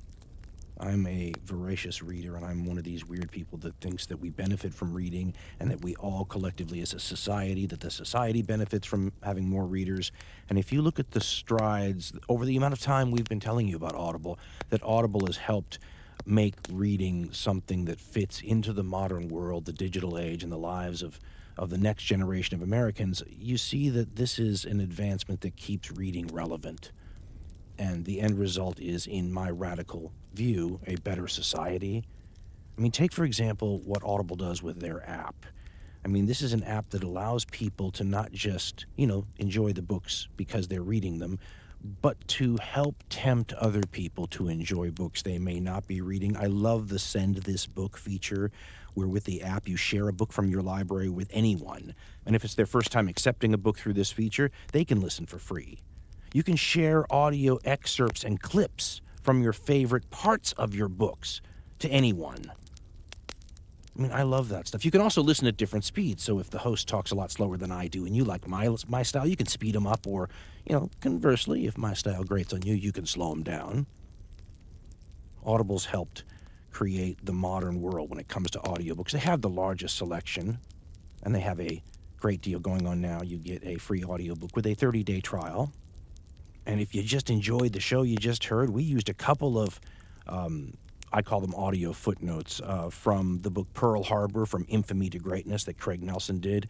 If you're looking for a modern, up-to-date discussion about Pearl Harbor, that's a great read. The guy, it's always in the way that you sort of put the story together, and Nelson does a great job in bringing these characters back to life and giving you a real sense and feel for it. If it's interesting to you, it's available on Audible right now. If you go there and just repeat the code. So go to audible.com/Carlin or text Carlin to 500-500 and listen for a change.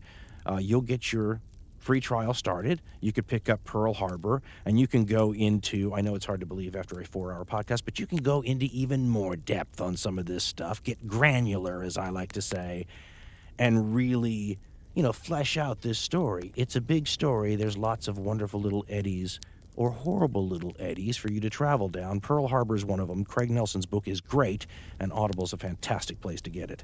Go to audible.com/Carlin or text Carlin to 500-500 and listen for a change.